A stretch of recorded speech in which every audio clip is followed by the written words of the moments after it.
Welcome, Internet, to the Play Some Video Games podcast. It's your boy, Donnie and Dev, joined, as always, by Donnie Eat the Right Reese. And, Reese. What the fuck is going on today? Donnie's doing looking like he's pulling a Joe Biden, falling asleep on the podcast. I can't speak. What's happening? It's hurricane season, you know? What's hurricanes? What's the deal? Listen to me, man. Hey, America. What's up, Jack? So, Big Drew, you're still here currently.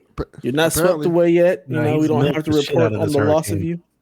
Goddamn right. He's just taking Tampa as his own. He's like, I am from Tampa. I am here in Tampa.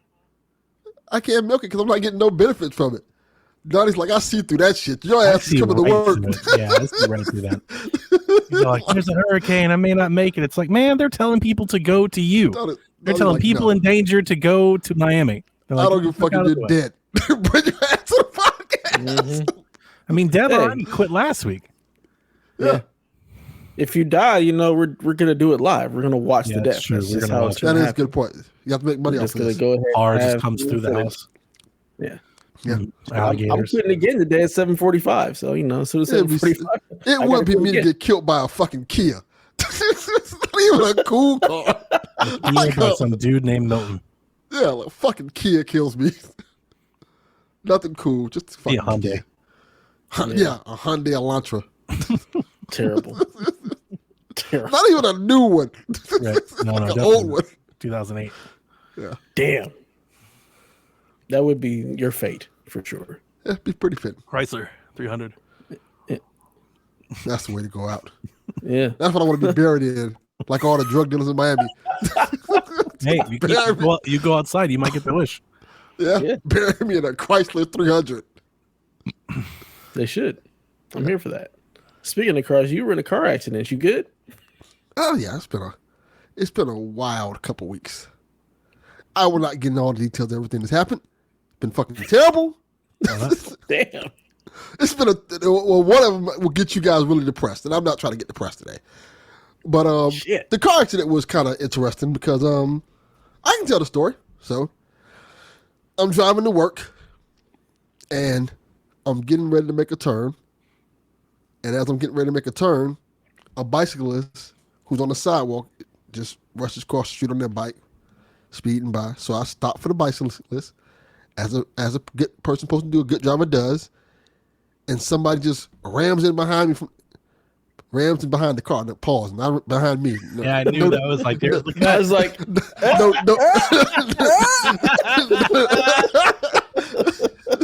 whoa.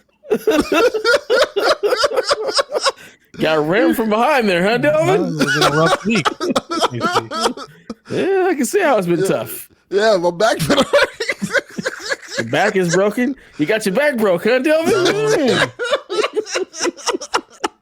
But yeah, he hits the car from behind, and I'm like, oh God, I'm getting ready to go to work. Fortunately, I go to work like really early, so it wasn't like a big problem because I wasn't late or nothing like that. But had to sit there waiting for the police, and it's the awkward thing where I'm sitting next to the guy who fucked up my car, and he's trying to have small talk with me. Like, bro, I don't want to talk. He's nice. How hard did he ram into the back of you? Hard. Hard enough where my back still hurts. 9 inches of venom hard. So I'm sitting there. He's talking to me. He's a nice guy. He's a nice guy. He takes responsibility for everything. Like, hey, what happened? Like, yeah, the bicyclist go across the street. You know, I can't just run over them. And he's like, yeah, you're right. I guess you can. Like, well, I can, but that's a felony. That's a felony. That's a felony. So only if you get caught. Yeah, that's a good point. I will get caught in my car, so I had to. If you just keep going. Yeah, so then the funny thing that happened was, so, you know, I'm sitting there. The cop finally shows up, right?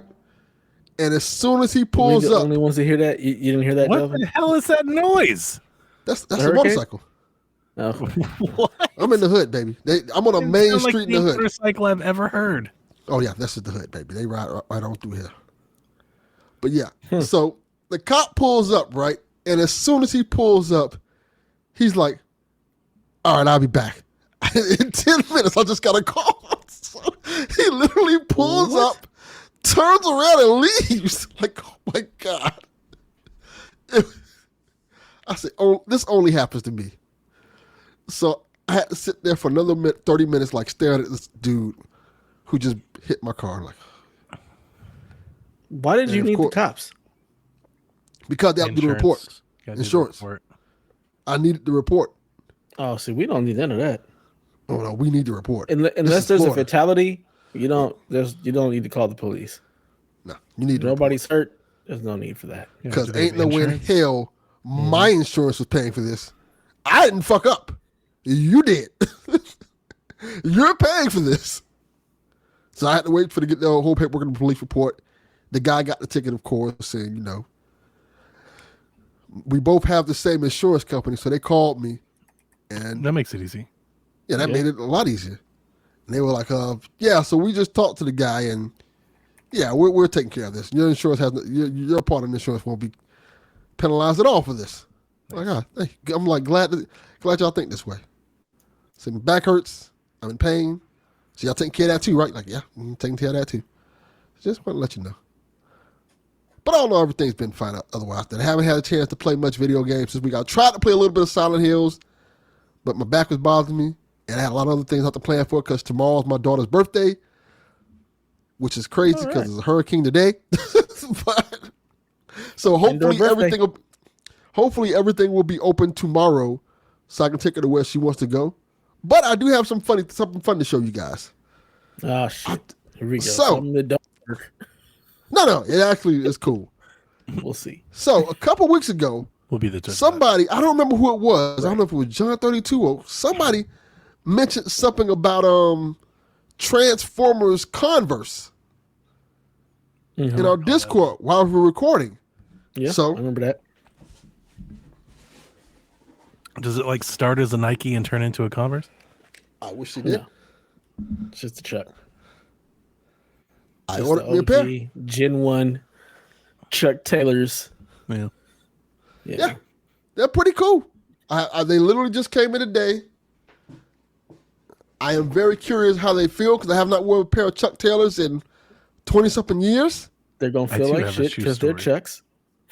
Yeah, that is very true. Whoever it was, thank you for whoever it was. John 32 says it wasn't him, but yeah, I ordered me a pair.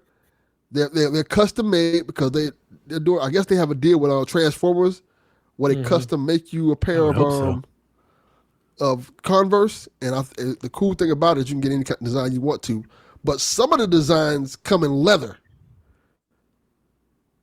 No, that one did not come in leather. I feel like leather would feel more comfortable than the fuck that is Converse. You still their shoes. Canvas? Yeah. You think leather would be more comfortable than canvas? That fake leather, yeah, probably that fake pleather leather, yeah, I'd probably be more comfortable than that canvas. No. On the side of your feet? No. I don't know. It'll probably sweat more. But canvas, the canvas is breathable. It moves. No. Leather does not do all of that. It is nowhere near as comfortable, which is why they make shoes out of canvas. You have to polish leather shoes. Yeah. I wanted to get them for my son, but they don't come in children's sizes, so there will be no transfers. And they're not cheap. Converse. Yeah, they're not cheap. Well, I don't like Converse anyway. You can get your son some Transformer shoes because I was looking for Transformer shoes for a while, and they have them on Etsy. Somebody makes them. They're pretty cool. No, you can just stop there. No. Why not? You're not going to support the independent creators? Hell no. I'm not buying no Etsy ass shoes. I'm buying Nikes, sir. Well, Nike doesn't make Transformers. They sure don't, and that's why I don't have any personally because I was never buying any Converse. Well, you're going to buy them for your son. Your son doesn't give a fuck what brand it is. He just sees Optimus Prime. Look, I don't give a fuck. He's going to have the heat on his feet or nothing at all. That's how I get down. Like, no, you're not getting Etsy ass shoes. All right, sorry, it's not happening. Terrible. I'm not doing that. So, unfortunately, there'll be no Transformers Converse for him because they don't make them in sizes for his little ass feet. So, that's disappointing. He don't like shoes no way. What do you mean you don't like shoes? You have to wear shoes. You just walk around barefoot like the kid from Wild Thornberries? If he could, he absolutely would. Him and my wife do not like shoes. As soon as they hit the door, their shoes and socks are off, both of them. Yeah. Wild Thornberry ass kid. He absolutely would be. I forgot his name was Donnie. Donnie. Mm-hmm. Yeah. Come on, man. It's my namesake. He was great. I was watching that show the other day. For sure. Great show. They don't make shows like that anymore. No, they don't. Well, I'm glad you got your Transformers. Well, let me ask you the question, Dev, because we've been talking about it offline. We haven't told Donnie anything about it. Did you finally try the Krabby Patty? I did. What did you think of it? Krabby Patty. It was a hamburger. There was What's a Krabby Patty? About it. There's nothing to write home about. It was all right. It was nothing. Did it have the secret sauce? It did, but I mean, it didn't taste like anything special. Wow. It is what it was. You're a Squidworth. I was hoping it was going to be something like to write home about, but it really wasn't. It was just like getting any other burger from Wendy's. I haven't tried it yet. My kids say the frosty that comes with it, the pineapple frosty, is really good. Mm-hmm. Well, see, they were out of. It's not even a pineapple frosty. It's a vanilla frosty with like some pineapple swirl. So it wasn't even that, and they were out of the damn vanilla frosty when I picked mine up. That is the blackest shit I've heard. like yo, let me ask you this, Dev. Did they have the box? What box? There's a box? It's supposed to come in a box. Yes. Oh, the frosty. No, it came in a bag. Just the regular. None of the Wendy's have the box. This is some bullshit. Yeah, it's supposed to come like, if you look at the front of it, the front of the building has the design. It's supposed to come in that box, like a Happy Meal type box. But no, they don't have it. Pisses me off. Yeah, no, they didn't have that. They didn't have and I was really hyped about the pineapple frosty. So I thought it was an actual pineapple frosty. It's just a pineapple. Well, I mean, it's frosty soft serve, but it's just like a pineapple sundae. Yeah, I wanted fucking Dole Whip. Damn it! I wanted the Dole Whip from Disneyland. That's what I was looking forward to. Well, it's not cool. It's a frosty. It's not frosty. What do you expect? Look, man, they could do better. Don't give me a vanilla frosty and throw some little pineapple in there and call it a pineapple frosty. I love pineapple. I do too. That's why I was excited for it. Well, Donnie, you can get the frosty by itself. I'm correct. I'll get the burger, but I'm gonna get the sauce on the side because if it's got mayonnaise, which it probably does, I'm not gonna like it. I don't think it has. It's not mayonnaise, right? Dude, every burger sauce starts with mayonnaise. Yeah, all that's of probably what it is. The fucking Whopper, like all the sauces for all the places, they all Whopper has too much mayonnaise. They all start with a mayonnaise and then they put some shit on it and they're like, it's its own thing. Your wife says your mic is low, Donnie.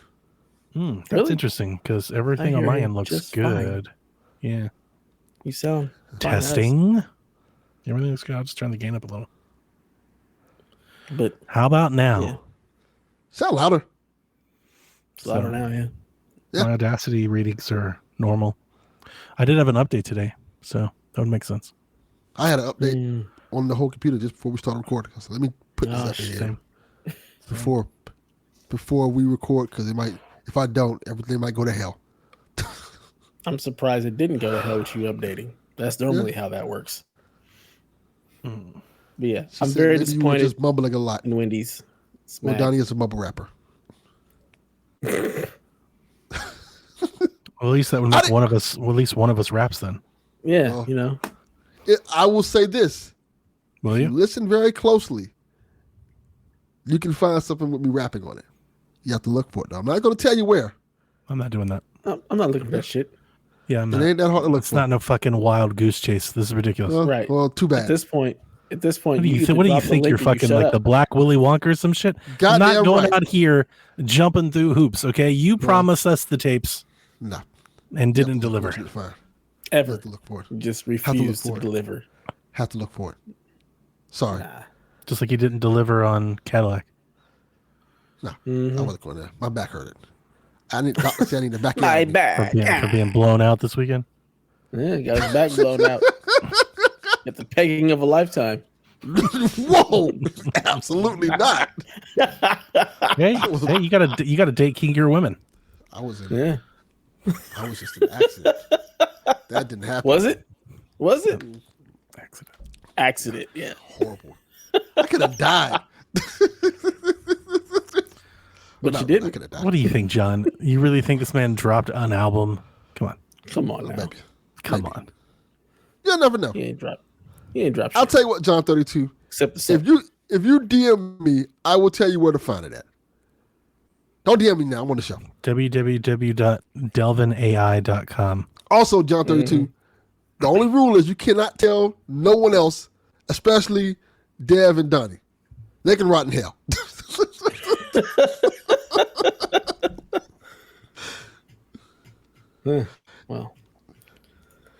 Well, I've been gone for a week. Yeah, so clear. Sometimes you got to quit. It happens. Cool. I have played nothing. This has been the busiest fucking last month that I have ever. My wife has been out of town at work. I had to go out for a while. I'm just busy. I've played nothing. My monitor died, so I have a new monitor that I'm very excited about. That's probably the highlight of all this. I've got an OLED monitor now. Oh, yeah. OLED 240 hertz. Nice. How much did it cost? It almost just curious. $700. Same price as the other one. It's not too bad. Yeah. That's really not bad at all. It's not bad. It was on sale because it was normally $900. Yeah. Wow. So monitors are expensive, man. They are, especially OLEDs. They're really expensive. I'm going to ask a silly question because I don't know anything about monitors or nothing like that. You can't get a TV to do the same thing, like an OLED TV? That's what I do. You can, but they don't make TVs in monitor sizes. Gotcha. That's what I was trying to figure out. And if they did, it'd be called a monitor. It'd be called a monitor, yeah. Like I think, I may be miscorrecting because I haven't shopped in some time, but I have like the smallest OLED TV. Mm-hmm. And Delvin, I mean, I sit in front of it, and this fucking thing is massive. It's like 42 inches. Well, that's the smallest it goes? For a monitor, that's fucking insane. I thought like the smallest OLED probably was 32 inches or something like that. Maybe. Nah, not television. 42. So the reason why the sizes are what they are, and the reason why monitors are so much more expensive is because the panes of glass that they cut them from. They gotta cut them. The monitors are basically like the leftover sizes, so they can cut really nice even to get like the 42s, the 55s, and all of that. But like your 27 inches, 24, it's like leftover, so they end up just being more expensive. And they don't sell as much. They don't mass produce. That's why. Yep. So you pay for them, and you pay for like $700 is half of what I expected he was going to say, to be honest with you. I mean, I think if somebody was to be like, I bought an OLED monitor, a 32-inch, 240 hertz monitor, I'd be like, oh, it's $1,200. Yeah, the 32-inch one would be. This is a 27-inch, and it's because like now what are they doing? They're doing like the 4K. What is it? The mini OLED. Yeah, they have like the mini OLED. They have there's another one, it's another type of OLED. But either way, this thing is gorgeous. It is. It almost feels too responsive, like. And dropping to 1440p from 4K, I get way more frames. So it's just like it's like butter. It is insane. Yeah. It is ridiculous. So welcome. Very, very excited about this monitor. It's great. You know, because I had that 1440p monitor, like that curve thing that was like kind of in vogue a few years ago. I didn't like that. I think that would have been fine for like a television, like if you were sitting further away from it. But using it as a monitor, being that close, I was like, this is blurry. It's not like the colors weren't that rich, and it's a massive difference when you go to an OLED. Yeah, it's insane. Especially when you sit so close to it. That's a massive difference that's the difference between television gaming and not even just gaming, just computing. But when you're a monitor, you know, like you're within 18 inches of the screen. You notice every single imperfection. Yep. Have you ever tried using a lot of televisions, Delvin, aren't 120 hertz or higher? A lot of them are 60. That is true. Have you ever tried using a computer on a 60 hertz screen? It's awful. I have not. It's terrible. You try using a mouse or typing on a 60 hertz screen. You think you don't notice a refresh? Try using a mouse for a day on a 60 hertz screen. You'll notice the refresh rate. You're like, why is my mouse so laggy? Why is my mouse all over the place? You'll notice it then. And I think, we definitely, like in some of our conference rooms at work, they have like they have a 60 hertz screen, but unfortunately, when you plug a computer into it, it only runs at 30 hertz. So you just see they're like, what? They're like, the mouse is too small. I said, no, that's turn the trails off on the mouse. Like, that's not the trails. Those are the drop frames of it trying to get from one side of the screen to the other. Yeah, that's pretty bad. Yeah, so just been running through games, not really playing anything, just running through stuff just to see how it looks and how it plays performance wise. It's been real nice. Other than that, I've played jack shit. I just have not had time. Donnie's Ubisoft account got hacked by New Zealanders or something nonsense. You need to change your password again. I tried to log in today. It was like, your password needs to be changed. I'm like, this motherfucker. What? Yeah. Okay. I tried to log in. It was like, nope. I'll look at it. Like, all right, well, there goes Outlaws. We're just gonna pause on that for a while. Weird. Yeah. But yeah. That's I've just been busy. That's basically what it boils down to. I'm busy. I've been watching more movies than anything. A lot of horror movies. Same. I mean, I watched Longlegs. I watched most of Maxine. That's been a trek to get through. Yeah, I just got the email. Reset your password. Wonder what that's about. Huh. They trying again. I think me and the wife have been watching some scary stuff, but I can't remember anything that we watched. I watched the Joker sequel. What the hell it is? And that's scary in a whole different way. Yeah, that was terrible. I watched Halloween remake today. Which one? Was it any good? No, I mean like the zombie one, the old one. It's great. Oh, okay. We watched The Wild Robot. That's what we went to go see. As a family. That's fantastic. That was awesome. That was great. Not Joker 2. That shit is trash. I can't believe you went to go see that. Oh yeah. I liked the first one. You can't believe it? I can. 100% I can believe it. I liked the first one. I thought the first one was really, it's not a superhero movie like that. It's like a drama. The first one was really, he's not a hero, so why would it be it's not even that's what I'm saying. It's not like a comic book movie, essentially. This is, the first one I thought was pretty good. The second one is fucking terrible. It's really bad. My son hated it. Like with a passion. Damn. But yeah. That sucks. That's like, he said it's his least favorite movie he's seen this year. And that's saying a lot. We watched The Crow and that shit was awful. That shit was awful. All right, Dev. I'm turning and I'm turning on multi-factor. That might be why. Right. Y'all just like, tell us more about the coffee table. No, the least I say about it, the better. What the hell is the coffee table? I don't think you want to know that. It's awesome. I'm guessing it's a movie. Terrible, scary movie. It's not terrible. It's incredible. Not, I wouldn't say incredible. It's interesting. It's fascinating. It's incredible. The hell makes it incredible? It's a movie called The Coffee Table. It's got balls. It does have that. It goes places that you don't expect. I'll just say that. It's challenging. I'll never see it. It doesn't matter. No, you won't. I'm not searching it out. It's not that serious. You don't have to. I won't. See? Good man. But yeah. What the hell you been up to, Donnie, since, being back from your terrible, terrible vacation? Hang on. Keep talking. Never mind. Delvin, continue. I did play a little bit of Silent Hill.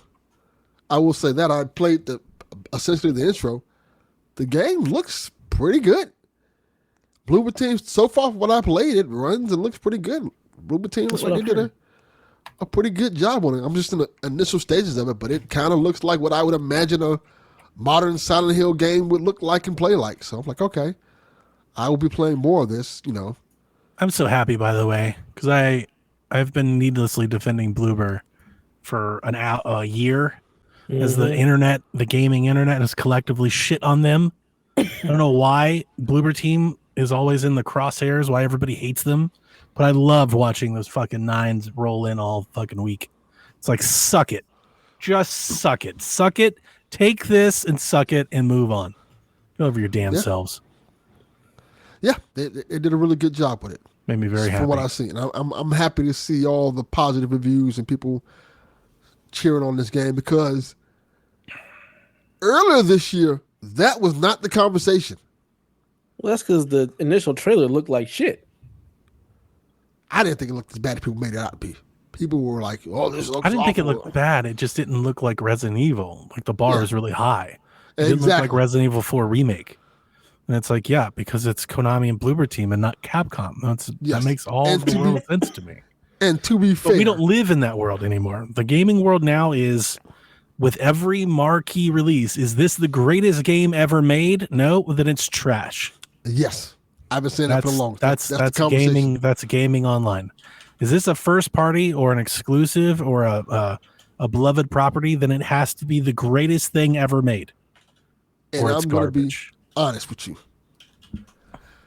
If you want to be honest, Silent Hill was never on the level of Resident Evil. Not even close. I don't think anybody would argue with that. So to compare those two games is no comparison. I didn't expect Silent Hill to look like Resident Evil, especially with I don't feel like Bloober Team got all the resources they probably even needed for this game to make it look like that. I bet they got more resources for this than they have anything they've ever made. I agree with that. I mean, that's a leg up. I mean, it looks significant. That's what I said at the time. It looks significantly better than the Medium, a game I loved. Yes, it does. And I'm going to continue to fucking say it. And I hope those fuckers come for us because they can stay mad. The Medium was great. Like, I'm not ever going to come off of that hill. I love that game. That game was really good. If you like old school horror games. Yeah, it's a well-made game. I will say that. It's a very well-made game. I've never Whether you like the story or not, I can't fault the game. I think the game is very well made, especially for an indie studio. Yeah, I think those are the games I often talk about. Like, hey, you want to support some games that are really well made? A lot of indie studios doing some really cool stuff in the horror space that not enough people talk about. So, and I think Bloober Team is one of those groups, and I'm happy to see that they're getting credit and praise for what they did with Silent Hill. People are mad. No, they're not getting credit. They're still mad. The reviews came in, the gamers got so mad. The gamers, they had to lock the Wikipedia page because people were updating the Wikipedia page with the high scores. Like, we got several 90s and high 80s. And then people that were mad about it went in and started to manually lower the scores because they just didn't think it was that good.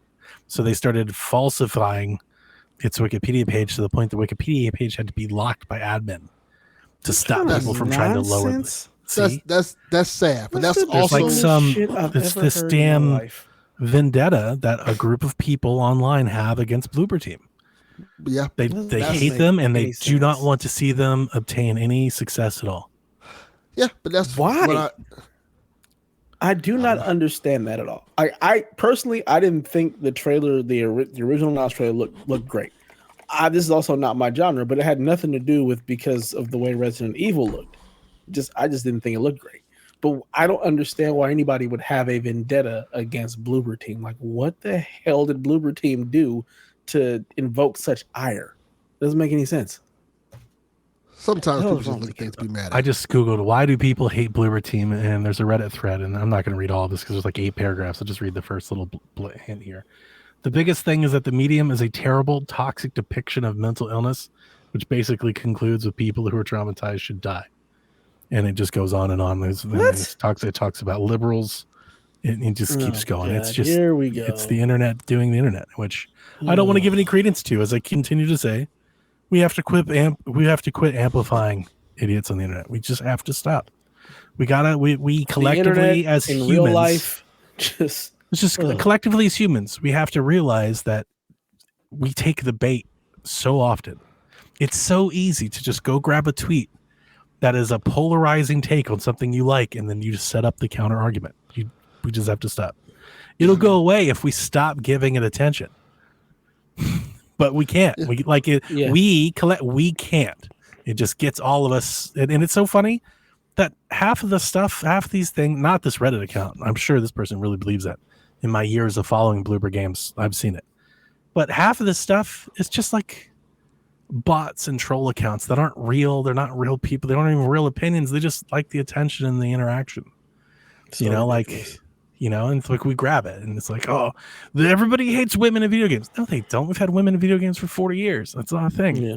Right? It's some toxic couple accounts that we give attention to for some reason. We just got to stop doing that.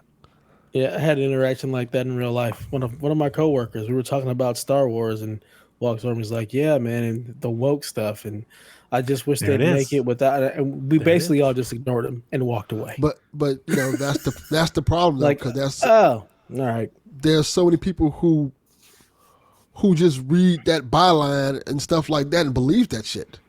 Yeah. And you know, and that's where the problem lies. That there's too many people saying stupid shit that's not true. That's why I said then- it's the bait. Because what it Yes. is it's easy for any of these journalists to just grab one, throw it in their blog post, write an entire article about how these internet people are angry. And then what do? Then you farm the inverse, right? Then you get the counter reactions. People show up and then they argue, and then you get the click. And like, that's how the internet rewards content. Yeah. And that's the problem. I just hate it because there's so many different forms of media, whether it's movies, video games, any form of entertainment that gets hurt. I don't ever recall playing PlayStation 1 and people were like, man, this Tomb Raider game would be a hell of a lot better if girl was a dude. Dude Raider. Right. I don't think anybody gave a shit. You know, like nobody cared at all. And I don't think nobody cares now. I just think that people realize that social media farming is a thing. Like if you sit there, you say an opinion that can get you interactions, especially now that you get paid for it. They're going to say the thing that's going to get the most interactions, the most paid. I mostly Stuff like agree that. with you. I say There are mostly some because people that care. there are some people that care. Mhm. And My coworker and being one of them. I do think it's become trendy. Like that's the only thing. And I don't necessarily think it's like, and I say trendy doesn't mean negative. I just want to be clear about that. Trendy just means trendy. Yes. It's become a trendy thing to do. I remember the thing that I've said for a couple of years now, and I think this started with Odyssey, and then really for me for Valhalla, my entire life. And I think we talked about this in PSVD like 10 years ago. Anytime I was given the option, I always chose a female character.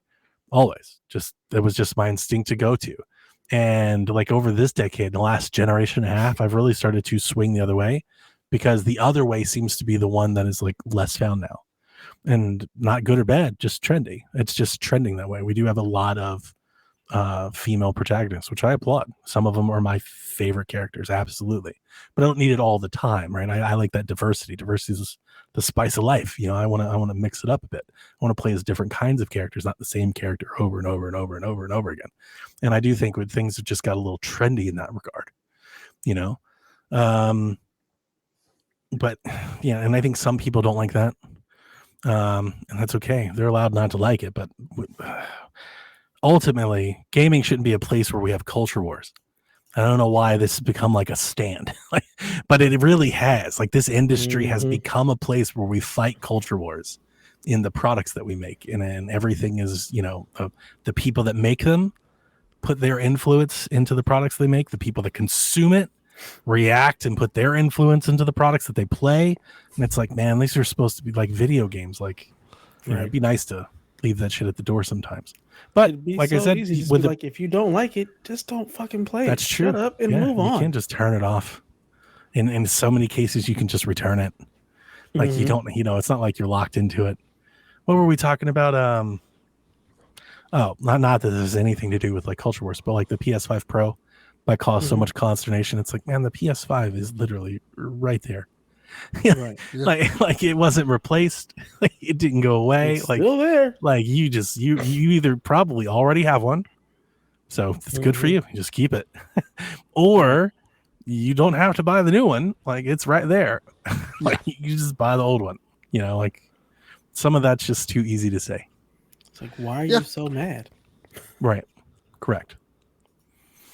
So, my turn. Anyways. Yeah. Your turn. Anyways. Oh no. Anyways. I'm playing Zelda. Just more Zelda. I haven't played a lot. I played a little bit today, but not a lot. A busy weekend and all that. Busy week. I got an award at work this week. I went and bought a jacket this weekend and got like a nice little suit. Pretty woman myself, as my wife said. Because the event where we were being honored, I didn't know at the time, but it sounded dressy. Like they talked about, like they had like a shuttle service to pick everybody up, and you had to be seated, and they had like all these rules. I was like, oh, this sounds this sounds dressy. I don't want to be in work attire. And because I knew they're going to like take photos, they're going to make like social media content and stuff out of it. And like, I don't want our office to look like I normally look, most days of the week. Like, we're going to stick out like a sore thumb. It was really good that I did, because the county manager in particular was fixated on my getup. The man has not stopped talking about my jacket since then. He wrote my boss. He took like the photo that we had to take, the photo op. He posted on his own Facebook. like it's getting it's all the rage. So I'm glad I did take that whim. That sounds like an episode of Seinfeld, wasn't it? That episode of Seinfeld where he was wearing the jacket. Yeah, you're right. Yeah, that jacket. Yeah. It's been a long time since I bought a jacket or a suit. I have a jacket and it still fits and everything, but I haven't worn it since my wife had a funeral to attend to a few years ago, and it's just old. I've had that jacket for a really long time, and I thought I wanted to get something a little bit more. That jacket is like a funeral jacket. I wanted something like, like just a sport coat, like something you can wear, to a bunch of different occasions. And man, because I'm fat, I went to like several different places and I can't find a jacket or even shirts for that matter. Yeah, I had to go to a fat guy store. Big bone store. And I had fun too, because I went to DXL, which is up the ways, like in Kennesaw. So it was like 30 minutes from here. Great shopping experience. I was actually really impressed. So I walk in, guy behind the counter's there. It's a suit shop. They've got all this stuff. And he goes, "Hey man, how can I help you?" I was like, "Yeah, I'm here to buy a jacket. He's like, "What's the occasion?" I'm like, "I got a lunch tomorrow." It's like a professional lunch. I'm getting an award. I just want to look good. He's like, "Okay." He's like, "You got anything in mind?" I was like, "Just something that's really flexible. Something I could wear as a suit, something I can wear as a jacket, wear to lunch, wear to church, like just something I can wear everywhere." He's like, "Yeah, like a good old fashioned Navy jacket." I was like, "Yeah, exactly what I'm here for." He goes, "Okay." He walks me over. He like sizes me up, looks at the rack, looks at two things, goes, "Try this one on." I put it on and it totally just fit. Like he was like, "There you go. There's your jacket." I was like, "That's it?" Like, I don't have to try on like 10 jackets. I don't have to change shirts. I don't have to get measured. Like, I don't have to do anything. He's like, if you like it, you can just buy that one. That one's good to go. You're good to go. So then as I'm sitting there looking in the mirror, other dude walks in and he goes, "Hey man, how can I help you? I'm helping this guy." And he goes, "Yeah, I've got a presentation tomorrow over lunch and I'm looking for a jacket." And he goes, "Yeah, that's exactly like this guy's here." And this guy was a completely different size than me. And he goes, "Yeah." He's like, "What are you looking for?" He's like, "I'm thinking about gray." And he goes, "Okay." And he goes over and he looks at two, pulls two out, looks at him, gives him one. Dude, he's like, "Fits perfectly." I was like, "Holy shit, this man is a savant at what he does." And I was like, "Dude, this is kind of amazing." And he was like, "I've been doing this a long time." He's like, I eyeballed my. I was like, "You don't like a tape measure?" He's like, "I don't need that." I was like, "That's fucking insane." That was blowing my mind. Outside of that, trying to make up for the horrible vacation that was, my wife and I went out last night. We got a hotel room. We went out for steak. We had a nice hotel with a pool, and we went on a nice late night swim and just kind of get away. I took today off. I took Friday off. Just trying to, because I was also duty officer this past week, so I worked like all weekend with all the things that were going on that I said last week. So it was just, I got to a point where it was like, it was too much. And I just kind of came in on Monday and I was like, I gotta clear the decks for them. I gotta clear my head. So with all of that going on, double button Ubisoft. With all of that going on, I play a little Zelda. Speaking of Zelda, I'm talking about on threads and all that. I got the Zelda Switch. Yeah. It's beautiful. It's absolutely, utterly gorgeous. It's gold. I love this Switch since it was announced, and would have bought it when it was announced if the day they announced it, it was available. I know Dev doesn't remember, but Delvin might. They announced it, and then you couldn't order this thing for like a month after the announcement. Like it just went on, like it just wasn't available for pre-order. You just had to wait. And after I waited for so long, like you kind of talk yourself out of it, and then I wasn't so sure about the game. Right? Like I was like, I don't know. Like, do I want to buy a system for a game I haven't even played yet?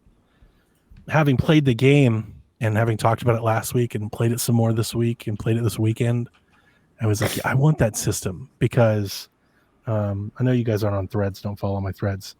I think Echoes of Wisdom. I think this is my favorite 2D Zelda game. Nice. Yeah, you said that. That feels like a salacious thing to say. But like the more and more I played it, because you're talking about like some truly great games. But if it's your favorite, it's your favorite. I know. It's just like it took me some time to get there. I wasn't like when I bought and pre-ordered this game, I was never expecting this like game of the year, which is I feel again a crazy thing to say. I'm such a Zelda fan. I would almost say that you would think any Zelda game would probably be my favorite game of the year, but it was how this game was like presented. It was a surprise. It was presented. It's a 2D game. It's got the Link's Awakening style. I didn't really like Link's Awakening remake. I wasn't there. I was like, it's a good Zelda game, something to get us to the next Switch, right? But not like great game. The game. And it is the game. I love it. Played it today for a couple. I love this game. I really do. It's so strategic in how you play with the echoes, and it gives you so much flexibility and creativity to tackle situations differently. It's a 2D game. It's like playing Link to the Past with all the freedom and like game breaking utility that Breath of the Wild has.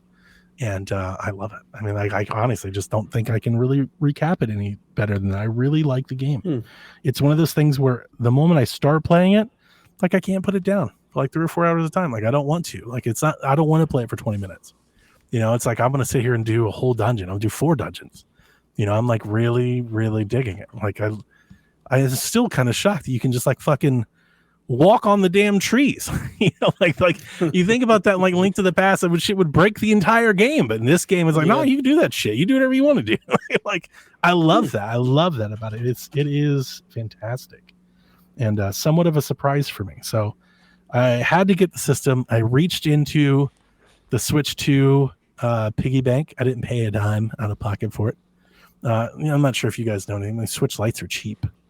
$199. Yeah, they're not that expensive. So I was carrying my Switch with me to work last week for the amiibo because I keep scanning amiibo every day. And I was like, man, I wish I wish I could carry something that was lighter, like a smaller footprint, but it could still do amiibo. Right. And I just more or less was like, I'll just pick up that Switch Lite. So I'm digging it. And I've been playing it with me the whole week. I took it with me to the hotel yesterday. Was playing in the bed. Very cool. I got new dress shoes. I haven't worn dress shoes like all day in years. And today I can't walk. Oh damn. Like that's a legit thing. Like my right foot feels like it's broken. I know it's not, but it feels like when I step like my right foot, it's just my right foot, but my right foot feels like I broke something. Like I'm like, my God. This is why you don't get dress shoes. You just get done. You would have thought Melissa put it on me last night as I limped out of the hotel room this morning. Like I was like, I can't fucking walk, man. Those shoes about killed me. Seriously about killed me. What kind of shoes were they? They're just regular dress shoes. Nothing special. Just my feet. My feet aren't used to it. Like I wear Crocs, wear supportive tennis shoes. I wear, like I'm all about like whatever's comfortable for my feet. And I mean, I'm sure you can buy very comfortable dress shoes. I'm sure they exist, but I think typically everybody knows that majority of the time dress shoes aren't comfy. They're not known for their support and comfiness. So my foot's in bad shape. I was icing it like an hour ago. Like I've been sitting in the recliner all day with my foot elevated. Like it's tough. It's swollen too. Like it's all swollen and everything. Like fucking probably tore like tendon or sprained it or something. Like, there's something's just in it. Walking in dress shoes. God damn. Oh yeah. I got through it like half the day. It was pretty good. And then around 3:00, I started to feel like it was getting a little stiff. And then I think I drove home, and it's like when I got out of the car driving home, I stepped and I was like, ooh. I should have mentioned I have plantar fasciitis. Have had for years. It's a big reason why I wear the Crocs and stuff. They're very comfortable and they flex and support your foot. Mm-hmm. I have inserts for most of my tennis shoes, right? So I literally just put socks on and tried to wear dress shoes. There's your problem. No. You should have some inserts in them. Gotta have Top the the inserts. shows. Yeah. I know, but the dress shoes had like the insert. It was like the comfy. I know. Don't believe that shit. That's I just know. low. I should have known better. I know. So my whole fucking foot's fucked up. Yeah. You did that to yourself, son. Yeah, I know. And it's funny. My wife is like, I told you to get inserts. I was like, yeah, I know. Hey, I'm not alone. I'll tell you, I have a great story to tell. Just a great man story, a great husband story to share. Let's So go. my wife and I, we go out the other day. We're looking for jackets. We're going to JCPenney. We're going to Kohl's. We're going to Marshall's. We're like looking for jackets. Can't find a fucking jacket. There's not a jacket that exists in any of these stores for me. And we go to walk into JCPenney, and they have like the automatic doors, right? And we kind of come through.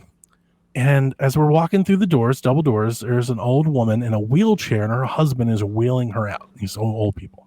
Now, I'm a half a step ahead of my wife, and we're like caught in the middle. We're split between them. So I dip to the side as so they can pass by. I'm going to get out of the way for the wheelchair. My wife's kind of spazzes in front of him and starts to walk back. And I look at her without hesitation. I go, hey, hold the door. It's an automatic door. We've walked through it. I realize it's about to close. Like I'm anticipating the door is about to close. I'm like, hold the door. And she turns and looks, she's like, it'll be fine. And halfway through this door, the old woman, the damn door closes. And I'm just sitting there like, I don't know about you guys. There's got to be a husband feeling that we all share. Where I'm just like, my blood is boiling. I'm like, will you just fucking listen to what I say one time? Just one. Give me one time. And just she looks at me and I'm like, will you just fucking, she's like, I'm not gonna. I'm like, why are they all this way, Dev? Why do they all have this gene in them? They just won't. They're so rebellious. Why? Like it's here's the thing. This is what having a daughter will teach you.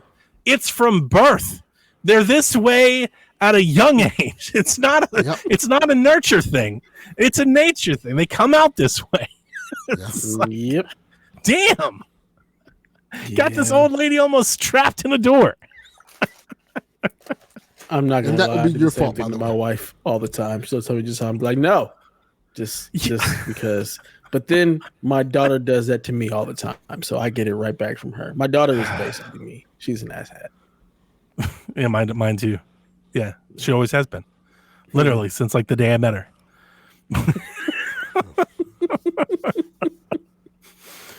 And I see these TikToks of these little girls like just angry at the world, and I'm like, why are they all? They're all this way. Damn. It's all in all. It's been a better week than last week. That's good. That's good. It's been pretty good. I'm looking forward to having a light week. You know, like that's why I took the days off that I did because I work remotely on Monday. I was in the office on Tuesday. And then I was off today. I work remote tomorrow. I'm off Friday, so it's like a light week into the week. Yeah, just kind of chill out and give myself a little bit of a breather before we kind of get back into it. Mm-hmm. Vacation for the vacation, basically. Trying to. I don't have Alarmo in the notes tonight. We'll talk about it on Shaq, but if anybody has any thoughts they'd love to say. They don't have to talk about that. Ubisoft, I mean, I posted it on Threads if you want to hear it, man. I don't think I've ever seen a product from Nintendo that I was like less interested in. I'm stunned to have scrolled through socials and I've seen a dozen or so people like, I can't wait to buy one. I'm like, what the fuck is the matter with you? Nintendo. Like, this is the dumbest shit I've ever heard. Like, Nintendo will put out a squeaky toy and they'll buy it because you must be right. You must be right. I do not have like Nintendo is not my persona. Like it's like I don't define myself by. I love Nintendo, but like I'm not gonna buy whatever they do. That's ridiculous. An alarm clock? That's crazy. I think that answers the question that we just asked in the chat. Why do you want an Alarmo? Nintendo. Yeah. It's so dumb. So dumb. You know, my job is Nintendo. I will say this. Will you? When it comes, I'm just gonna keep saying it. Like, yes, I appreciate it. Please do. When it comes to fandom, I get people wanting to just rush out and buy the thing because it says their favorite company's name on. I do it all the goddamn time. I consider myself a Nintendo super fan, but I have my own limits.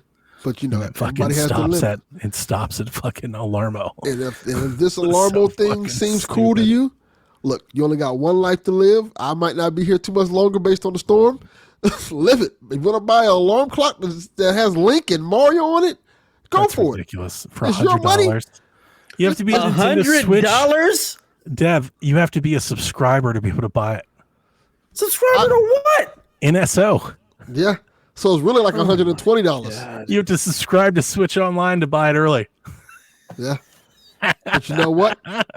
This Nintendo shit is like the cult of Apple. Like between it's so Apple dumb. and Nintendo, I hate all of you. It's so dumb. It's so stupid. God. But you know what? $100 for an alarm clock. It makes what's gonna happen? noises when you move in your bed. You know what's going to happen? Why would I want it to do that? And there it is. That's the To wake point. you up. Why would anybody want to do that? You know what's going to happen though? Buy it, keep it in a box. 6 months from that, alarm clock's worth like $400. The hell with 6 months. Wait for a while. That's your kid's college fund. Yeah, Absolutely ridiculous. that's how that's going to work. Ridiculous. Yeah, no. I you're could not a have Nintendo guy, I could Dan. have No. Rob. I could have Rob 3000 levels of money, and I still would Oh, never. Rob 3000 is a piece of shit. You don't have 10 All of right, those. him and his flip flopping and bullshit with He's that. gonna have Ooh, 10 I'm alarm getting a bells. PS5 Pro. Shut up. Sick of you, Rob 3000. This Yeah, bullshit. we're so tired of your shit. Talking about He's excited to see the performance. yeah, like, He's I got on one five just in time. The 5 frames. He's excited to 5 see. frames? Did you like my reply to him with Yes. the Dogma screenshot? I was like the upgrades. Yeah, it's great. He didn't even get the anniversary one. If you're gonna get one, he just got the regular one. Nobody got that one. Let's just be real. Nobody got the anniversary one. Yeah, I wish I could have. but you didn't. I won't even get this one unless I can go into a Best Buy the day it comes out and get one. It can wait.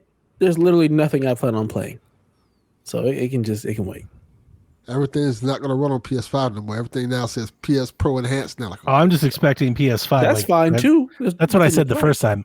The days of us having the 4K 60 option on PS5, that's gone. gone. They ain't doing that shit no more. That Absolutely not. 1080p. Yeah, Ratchet. Like, I'm gonna be surprised if they demake Ratchet and Clank. They're like, sorry, it can't run anymore. Like, what? It did before. I'm like, yeah, it's changes. We upgraded the system. Now it just runs at 900p. Sorry, it's the best we could do. Like, well, 100%. They're about to start turning some shit down. Yes, they are. They're about to start turning some shit down.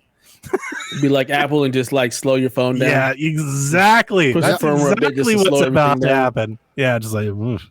I've already One of seen those the just- play.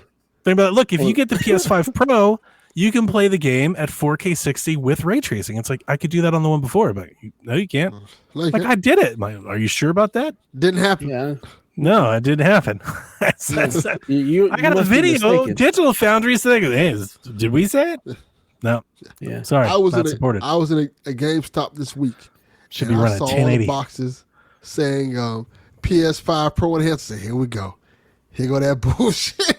Shit just yeah. gonna stop working. Oh, yeah. Like, here we go. Remember base Xbox? That's about all of us with our Ooh. base PlayStations. That's where we are now. Yeah, Better turn that shit off real quick. yeah. Don't know why this doesn't work anymore. Yeah, we fixed the glitch. It'll work itself out. Exactly right. No. We fixed the glitch. Yeah. So All your games It'll will just- start getting it'll- updates. it'll take care of itself. Yeah. All your games will start getting We like updates. to They're gonna say prefer- PS5 Pro updates. We like to Them shit's prefer just not gonna avoiding work. confrontation with whenever possible. Yeah. Yeah, such a good movie. All the best. So The best. good. So good. All right, well, I guess it's news time. It is. I'm about to yawn. This news must be very exciting. So I'm excited. just tired, man. The creme de la long creme. night, long week. I'm just tired. We have big Ubisoft Assassin's Creed news. So you guys talked about it when I was gone, and last week we kind of talked about it again. There's lots of stuff going on Ubisoft of late. One, we have Shadows completely delayed out of the year. Outlaws underperforming. The stock is in stock price is in the fucking tank. So Insider Gaming reports that they've seen development assets of Black Flag Remake and reported that it was on schedule to release next fall. And they said it looked really good, like close to being finished. But now that Shadows is delayed into 2025, they expect a ripple effect with all of the other Assassin's Creed products down the line. So they don't know when to expect the Black Flag remake now. But they said the Ubisoft plan is to have around 10 or so Assassin's Creed titles out in the next 5 years. Now that's all titles. So that'd be like mobile, live service, console, the whole thing. Like 2 a year. That's a lot of Assassin's Creed. That's a lot of Assassin's Creed. So much Creed. Assassin's Creed Mirage is coming to Steam this month. Star Wars Outlaws comes to Steam next month. And Assassin's Creed Valhalla finally gets Steam achievements 2 years after release this month. After the Shadows delay and the financial results, there was widespread speculation that Ubisoft might be looking to go public with a buyout. And everybody pegs Tencent as the potential buyer. Since that report came out, the stock has jumped 30%. And before you go, oh, that's just like speculative, it's actually held. That was a week ago, and the price is still pretty much held at that since then. So that was kind of a boost for Ubisoft here. Who knows? I don't want Tencent to buy Ubisoft. But I kind of do think that Ubisoft would be in a better place if they were private instead of being held by stockholder stuff. So I wouldn't mind a buyout for Ubisoft. I would rather somebody else buy Ubisoft. I mean, I'm fine with Tencent doing it. As far as I'm concerned, they haven't done anything bad yet. All the things they've invested in, nothing's happened. Yeah, Tencent owns 10% of everything. Yeah.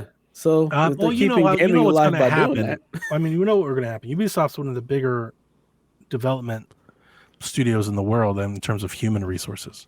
The moment they get bought out, there'll be widespread layoffs. Yeah, widespread. I mean, thousands, Activision levels of layoffs. And I just don't want somebody else to buy Ubisoft and turn them into just Assassin's Creed. I don't want it to be Call of Duty. It's like all you do now is Assassin's Creed, and I do think that's a realistic outcome because that is what drives the money. I think I said this last week, but I'd like to just say it again. For all the stuff people talking about the stock price and the failures, you know what? It's not Star Wars' fault. You know whose fault it is? Rollerball and Hyperscape and Heartland and Skull and Bones. Stop doing that shit. Right? Stop doing that. Make Far Cry, make Rayman, make good games again, and people will totally buy them. I have tons of faith in Ubisoft. I think they're one of the best multi-developer collaborative project studios in the world. When you see that Valhalla was made by 9 different studios, and that's kind of their thing, they've kind of cracked that code better than I think most anybody does. And I just feel like they're such a great asset to gaming. I know everybody shits on them. I know that their games are somewhat formulaic. I can't help but feel like if Ubisoft, I won't say they won't go away, but if Ubisoft changes in a major way, I cannot help but think, I'm going to tell everybody now that listens to our show, that in 8 years' time, I don't want to see your fucking nostalgic TikToks and tweets about how you missed the good old days. Remember when Ubisoft was great, right? Because you all shit on them. You've been shitting on them for years now. It's like that Bloober team. Everybody shits on them constantly. It's like, be careful what you wish for. Because I've always said about Ubisoft, guess what they do? They deliver. They bring you games every year. They have games that launch on every new hardware. You can count on them. They typically don't release trash, right? They don't fucking release some shit that needs to be taken away. They don't release, some awful shit. Their stuff is really good. Maybe not your favorite game ever made, but their stuff is good. It's all fun. Yep. They deliver great games that don't hit. They're still good games. Yeah, they're good. You didn't like it. They deliver great content for value. Great, tons of hours for your money. They respect your dollar. And it's what more do you want? I don't know. They seem like they're in a tough bind, and I hate to see it because I love Ubisoft, and I kind of want to see them pull themselves out of it. Me too. I'm rooting for it. Yeah, me too. As much as I'm not gonna play Rollerball and the other stuff. I still like the fact that those games exist. I like the fact that Ubisoft is one of those studios that actually does take chances and makes a breadth of different types of games, and you never know when one of those games is going to be something that's a cult hit. So I'd be really sad to see them go away or to change up from like what they do.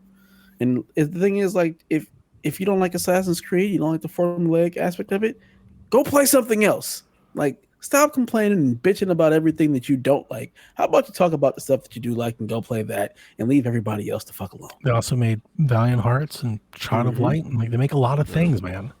They made they're making Assassin's Creed mobile game. They got games in development on Netflix. Like, they're really good. Like they are really good at this. There are not many people on that scale doing as good as they do. And, you know, I do a part of this. I kind of wish some of this is Ubisoft's fault. They've conditioned people to like not buy their games. Yes. You know, the subscriptions and the sales and discounts, like maybe turn that shit off for a little bit. You know, maybe like release Assassin's Creed and keep that bitch at $60 for 18 months. Make people buy it. Like, you know, like that might be good for them. Captain Awesome in the chat says this year's Prince of Persia was great. Absolutely incredible. Yeah, still near the top of my game of the year list. So the DLC was apparently really good. A lot of people like that too. Yeah, but yeah, I can't help it. Like, there's like a dread in me. Somebody buys out Ubisoft, they off a bunch of people, they cut down on the project they make, and then 5 years from now we're talking about, man, you remember the days when Ubisoft had 3 games out every year? Because you're gonna miss it. Like, those windows are gonna exist and you're gonna feel it. Yeah, most definitely. It sucks, but yeah. Ubisoft, I think Ubisoft's a great company. I think the games they put out are kind of just amazing games, you know, various degrees and levels of it. But unfortunately, like we were talking about earlier, that Avatar game, yeah. No, fuck that game. But and that game it was very good. Yeah. Right? Like, we don't like Avatar, but if you like Avatar, that's like your fucking, that's the game you've always wished for. Right? Like, you can only imagine to have something like that. Yeah, but that's the thing. This is what we were talking about earlier. Nowadays, if a game isn't a 10, it's a 1. And that Ubisoft is squarely in that realm, right? Yeah. Yes. 100%. Either the game is the greatest game to come out this year or it's just terrible. Even if it's not terrible. Most of these games aren't terrible. I've always said I feel like most games fit in the range of a 5 or 6.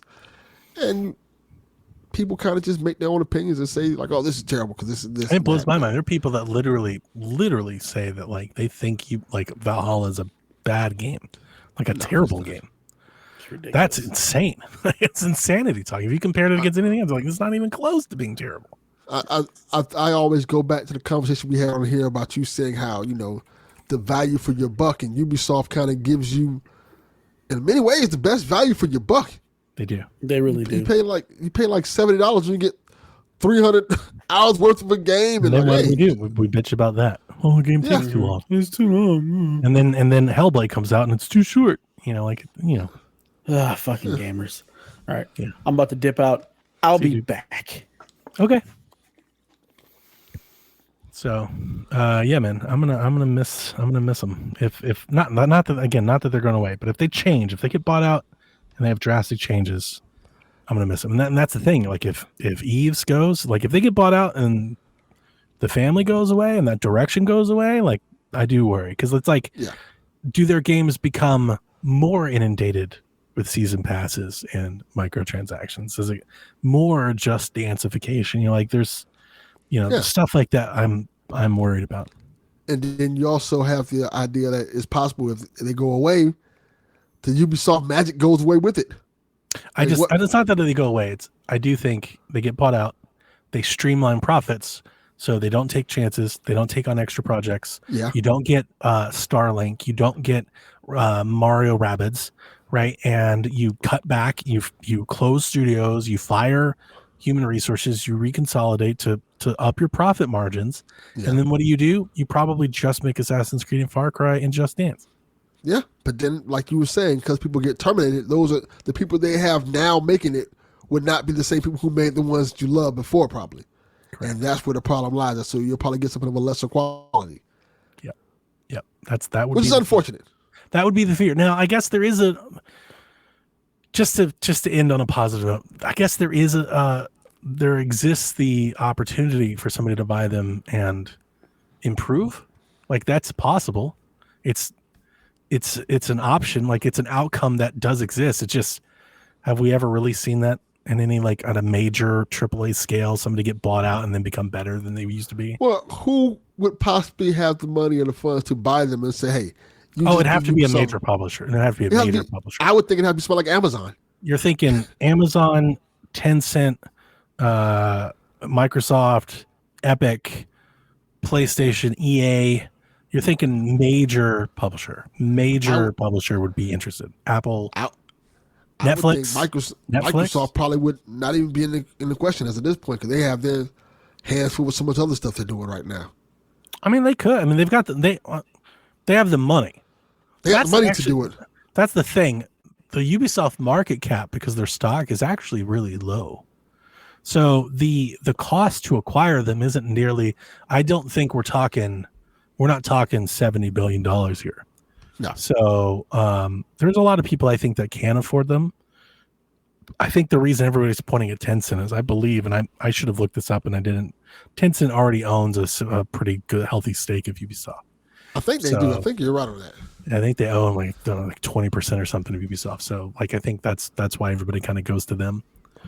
And yeah, so we'll have to see. I'm hoping that with the stock jump and maybe the news, I was thinking maybe the news and the rumors of Tencent like being the outcome, maybe that's to entice somebody else to enter the bidding. I don't know. We'll see. Lord Snert says EA. I mean, I think Ubisoft and EA would be a great partnership. I think it'd be right at home there. That'd be really nice. Okay. So we talked about earlier before, but we do have some recent releases. So I wrote down some Metacritic. So Silent Hill 2 got an 87. Dragon Ball Z Striking Zero got an 82. That's average on Metacritic. It's got like 83, 83, 80. That's great for a Dragon Ball game. My son bought that game today. Oh, well, I'd be interested to hear his thoughts on it. My son, I think, it was very cute. He came downstairs with his cash that he's been hoarding all year, and he was like, okay. "Dad, I have a proposition I'd like to make you." Okay. And I was like, "Uh-huh." And he goes, "What if you and I split Dragon Ball Z Striking Zero? I will give you some money, and you put in some money, and we will share the game." And I was like I share every game that I've ever bought you forever? And he was like, "Yeah." And I was like, "No deal." And he looked at me. I think he's starting to realize, like, you know, how much the world costs. He was like, "Why are games $70?" Like, it's so much money. Welcome to my life, kid. I was like, think of every game I've ever bought you. I want you to sit back and take account right now in this moment, this feeling you're having. It's not that I don't want Dragon Ball. I do. But the same thing I told him is the same thing I'll say now. I'm so behind on games. I pre-ordered Silent Hill. It's been in stock. I have no idea when I'll play that game. I have no idea. It's hopefully by the end of the month. Like, I'm not playing anything until I beat Zelda. Right? I have Mario Party pre-ordered. It's going to install, I think, Friday. I have no idea when I'm going to play that game. I have Luigi's Mansion 2, which I picked up for Halloween. I'm going to play that. You know, it's like I've got games to play. So when I feel like this, like, I just stop. Like, I'll buy things when I can. I haven't finished Astro. I haven't finished Astro or Plucky Squire or Lollipop Chainsaw. Shadows of the Dam is on the way. I've got that pre-ordered. You know, it's like I know I'll get Dragon Ball Z whenever I can. So after I told him that, he came back down hours later with all of the money. Okay. And he was like, "Okay, Dad, just buy it for me." Because apparently I made a really good case. I was like, "Yeah, dude, I'm not buying that game, not anytime soon." So he wanted it, so we bought it. I'm in a horror mood lately, so I just kind of feel like playing out more horror games this month. Halloween is hard because I am watching a bunch of movies. You know, like and that also makes it difficult because I'm watching a bunch of stuff. I'm just not playing as many games as I'm like. Even like I have yet to finish Rings of Power, which I loved and was super ecstatic for, but it got into the decade of horror time, and I'm not going to stop watching movies right now. Like, I'll catch up on that after movie season is over. Yeah, I just want to play some horror games right now. There's a lot of them coming out, and I'm just excited to play all of them. Which is not normal for me. Oh, really? Yeah, I usually don't play horror games during Halloween. I watch horror movies, but not necessarily the games. This, I guess, because I'm usually not into the spooky games during Halloween either. I guess something about this year and all these games that's coming out make me want to just sit down and play these horror games. Like, and it's a lot of Luigi's them. Mansion. It was on sale. It was $40. So, I've watched my wife and I. We watched Death Becomes Her, and we watched Fright Night. And Good today movies. I watched Zombies Halloween, and I'm lining up movies to watch through the weekend, either with my wife or without her. Probably without her because I think her weekend's booked with my daughter's band stuff. Oh, okay. I think I'm gonna watch VHS. I think it's VHS 3, or the newest one, whether it's 4. Beyond, that's like VHS like 7. Yeah, I've heard like mixed things about it, but I'm gonna try to check it out. Every VHS movie. Yeah, I thought the last one was okay. There was some of the story that fell really flat. I guess that's what every VHS story movie. Yeah. But yeah, I'm interested in watching this one. I want to do. This year with my wife. We're gonna do Dr. Vibes. Okay. I'm gonna do Brain Dead. I'm gonna do Reanimator, maybe Okay. Bride of Reanimator. I think we're gonna do like Haunted Hill. I'm gonna do like a bunch of Vincent Price stuff. Maybe Tales from the Hood. That's a good one. I want to watch like The Void. I got a bunch of stuff I want to watch. Oh, I almost forgot to tell you the funny thing that happened. So remember when we were talking on Decade of Horror about Videodrome? Mm-hmm. I love Videodrome. When I got off the show and I went to watch TV on my Amazon Prime, what was the first thing that came up? Goddamn Videodrome. It's a great movie. Was this fucker just listening to me on Decade of Horror or something? It probably was. So I immediately added it to the queue to watch it. So I'm gonna watch that one too this week. Have you seen it before? In a long time. It's been a long time. So I probably was a kid when I watched it. I probably was like 6 years old when I watched Videodrome. Yeah, I love Videodrome. That's a really good one. One of my favorites. So I'm definitely gonna watch that probably this weekend. My wife really liked Death Becomes Her, which I thought she would. Yeah, I thought she would. So that was a good one to kind of like get started. It's kind of like in the same vein as Beetlejuice, I guess. I want to say. Sorta, yeah. What I would describe it to people, it's like if Tales from the Crypt were like made a movie. Yeah, it feels very much like a Tales from the Crypt episode. Well, they did make a movie. Nobody just liked it. Well, yeah, you're right. Yeah. Did they make two movies? You didn't know there's several of them. Are you talking about Bordello of Blood? Because I like that one. I think Demon Knight was one people didn't like. Demon Knight is terrible. Yeah. Yeah, Demon Knight was the one they didn't like. Bordello of Blood's pretty good, if I remember correctly. I like Bordello of Blood. Next news story is we have a lot of Halo updates, which is funny because Dev left. I would have loved to have Dev's opinion. So Halo Infinite's getting a third-person mode for the first time in November. Now, what I have yet to be able to like identify here is that it was announced like you're getting a third-person mode. And they showed up like images and everything of it. I was like, okay, that's cool. I assume that meant like for the entire game, but I've seen several comments and Reddit threads seemingly suggesting that this is only for multiplayer. Boo! And I tried looking up if it's coming to the campaign or not. And I have yet to see it definitively stated that you can play the campaign in third person. I even asked Sean. I was like, hey, are you seeing it? He was like, I actually am not. So I don't know if it's only for like a single mode or if it's a whole, I don't know. I'm curious now. If I could play the entire campaign in third person, I might go back. I might try. I would too. But it may just be multiplayer. But that was like actually like kind of the small news. The big news is that Sunday night, it was announced at the Halo World Championships that 343 are changing their names. So they'll no longer be known as 343 Industries. They're now being known as Halo Studios. And they said it's to signify a new dawn for the Halo franchise. They said that we've got the Bungie chapter of Halo, we have the 343 chapter of Halo, and now we're entering a new chapter for the franchise. One that includes that they're dumping the Slipspace engine. Okay. The 20-year engine that has powered Halo. They are moving to Unreal Engine 5 for every game that Halo is doing moving forward. And that they announced that they have multiple Halo games in the works at the moment. Not just one, multiple games in the works right now. So I think that's a good thing. One, I think it's pretty easy. they have a shit ton, like Xbox. When I say Xbox is a shit ton of Unreal Engine support in-house. Right? So many of their studios use Unreal Engine. So it can only help that you can be able to bend the ear of your teams across studios and learn from each other. That's a good thing. 2, I don't know if you remember this. I'm not sure how much you follow Halo stuff. Halo Infinite was plagued a lot by some developer reports that came out in the aftermath in the wake of its release of the Slipspace engine. I remember that.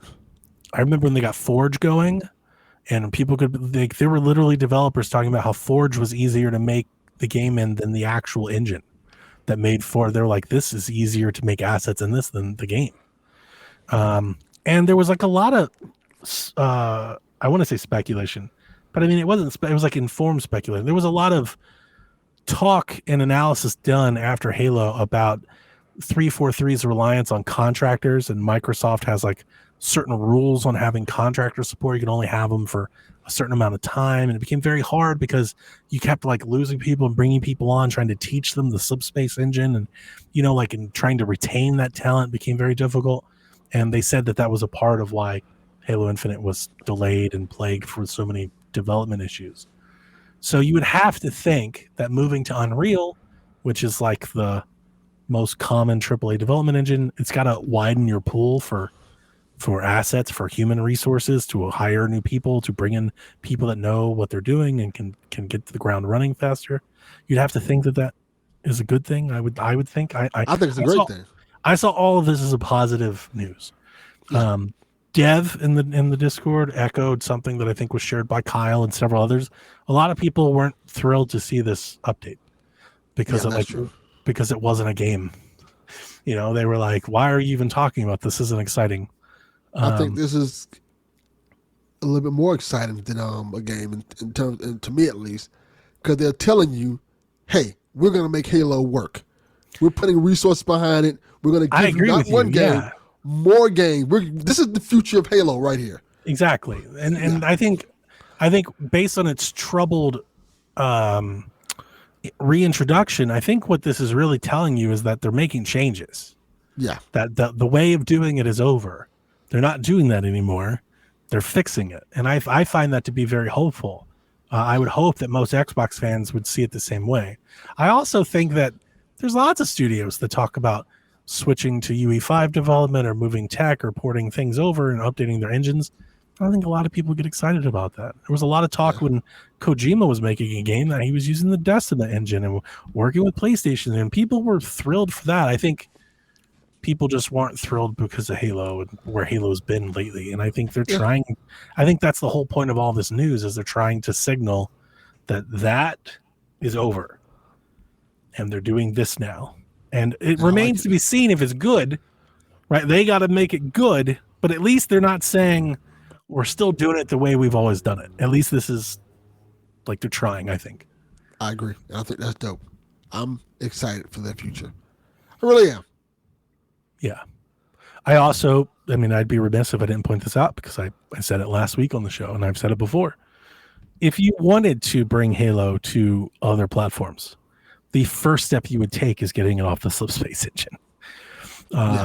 So I kind of see this as maybe the precursor. I'm like, look, we still don't know if that's going to happen, but I kind of think I've long said this. I expect that.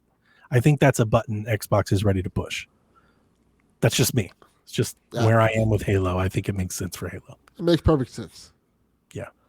And there's Halo, this may be a little controversial. I think Halo is a big enough brand that needs to be everywhere. I agree. It's kind of grown bigger than Xbox in a sense. It has a TV show now. It's way bigger than Xbox's console share. Yes. That's for damn sure.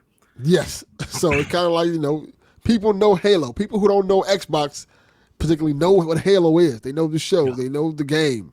So let's get out there. If we can get Master Chief on PS5 or Switch, let's do it. There was a report about a year ago, and I think it was echoed recently, that Xbox, one of these projects that are in the works, maybe, we don't know this for sure, but maybe a remake of Combat Evolved. And that might be to help them get used to a new engine. And if you were going to remake a game that has already been remade, I can see no other purpose than to share it with other platforms. PS5 Pro Enhanced, baby. Switch 2. Switch 2. I mean, like, why stop there? You know, like, I see no other there's no other reason. Unless you have like some new idea for it, there's no other reason to remake that game now.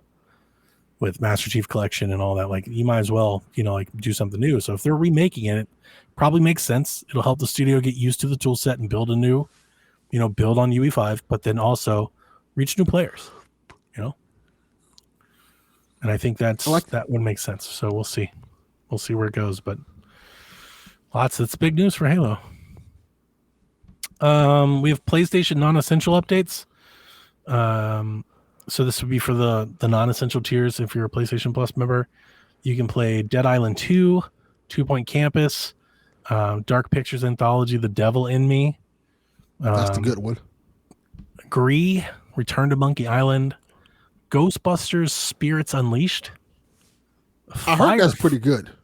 Did you? Yeah. I heard the Ghostbusters Spirits Unleashed is pretty good. Firefighting Simulator. Overpass 2, Tour de France 23, and Tom Clancy's Ghost Recon Wildlands. Those are all coming this month. You can also play The Last Clockwinder, which is a VR game, Dino Crisis, Siren, which is a great for Halloween, and then R-Type Dimensions EX. Siren, I don't think I played that. That's the PS2 version. Yeah. I like the PS3 one. The PS3 one's kind of awesome.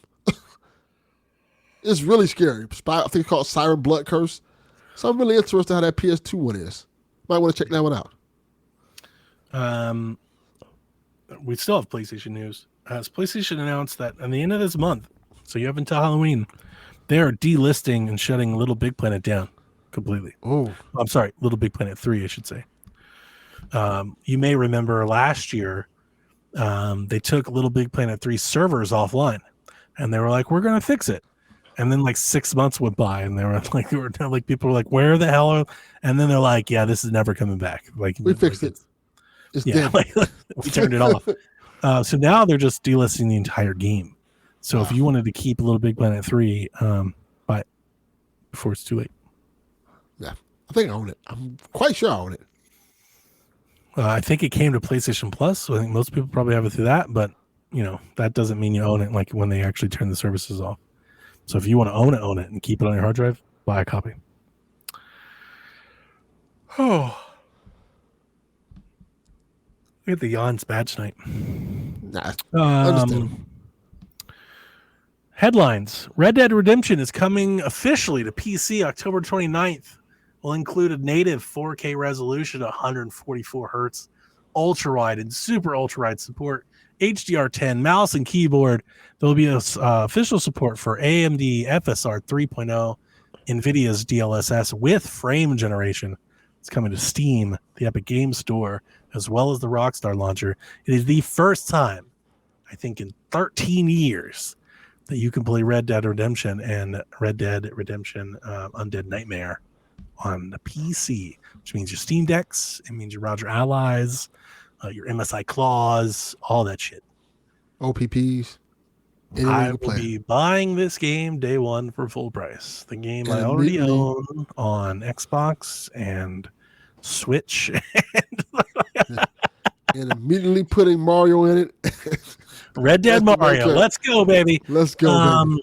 I love this game, and I love it so much that I think it severely tainted how I saw Red Dead 2. And yeah, like barring, like I will be playing Black Ops in November, but barring that, again, another reason why I've kind of stopped buying games for a while. This is going to shoot up to the next to play. I'm seriously going to stop everything and play Red Dead again. 100% I will. Absolutely I will. It's a great game.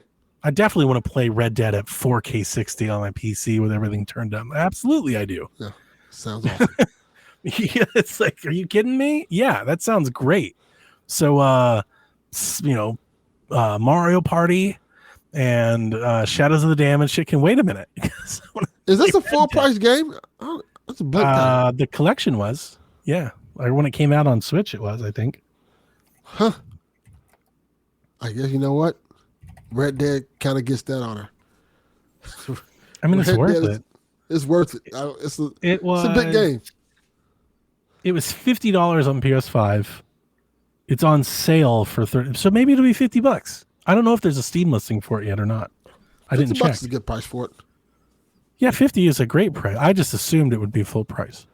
Undead Nightmare is great. I really love that. Oh, it's my favorite. I was so over the moon for that shit when it came out back in the day, dude. It's really good. And I remember when I got my Series X early, a lot of the new games weren't available. And I replayed Undead Nightmare while I was waiting for the games to hit the store. So yeah, the price isn't listed on Steam yet. It's just a page up. I mean, if it's 50 everywhere, I imagine it's probably $50. Yeah, 50 sounds like it might be. So I'll be buying it immediately. According to True Trophies, this is a story for you. Okay. The player count for Until Dawn on PlayStation 5 launch is one of the worst game launches on the console to date, and 28% smaller than Concord's player base at launch. Now, and if you were to like question True Trophies, I don't know what that site is, but if you wanted to question that statistic, the player count is similarly insanely low on PC and Steam as well. Yeah, that makes sense. This game got a lot of bad press before it came out. Digital Foundry kind of tore it apart. Yeah. And I think the Metacritic for it doesn't probably do it. It might actually be a decent game because the Metacritic's at a 70. But the way this game has gotten torn apart. I thought the Metacritic was higher. I think it was like 71 or something like that. Oh, I thought it was in the 80s. I think that was the original one was in the 80s. Oh, okay. Yeah, you're right. I'm looking at it now, 70. Yeah. It's gotten torn. It's getting torn apart like it's in the 50s and 40s. But yeah, this game's gotten torn apart. I haven't played it, and to be honest with you, I haven't seen it. I haven't seen the trailers. I haven't seen anybody play it, but I did listen, because I usually listen to the Digital Foundry podcast, especially when I'm driving, so I was listening to it, and they said that it was like, they remade a game and they made it worse. They're like, visual quality's worse, performance worse, the animation's worse, it's janky. I was like, oh, God. It's a remake. This isn't a new game. It's a remake. That's worse. You can't remake the game and it be terrible. That's terrible. That's awful. And if I'm correct, Supermassive didn't remake this game. Another company did it. It was different. Yeah, so, Sony hired I looked it up. I added the Discord. I don't remember the name. But it's a different developer, because apparently they're going to make a sequel.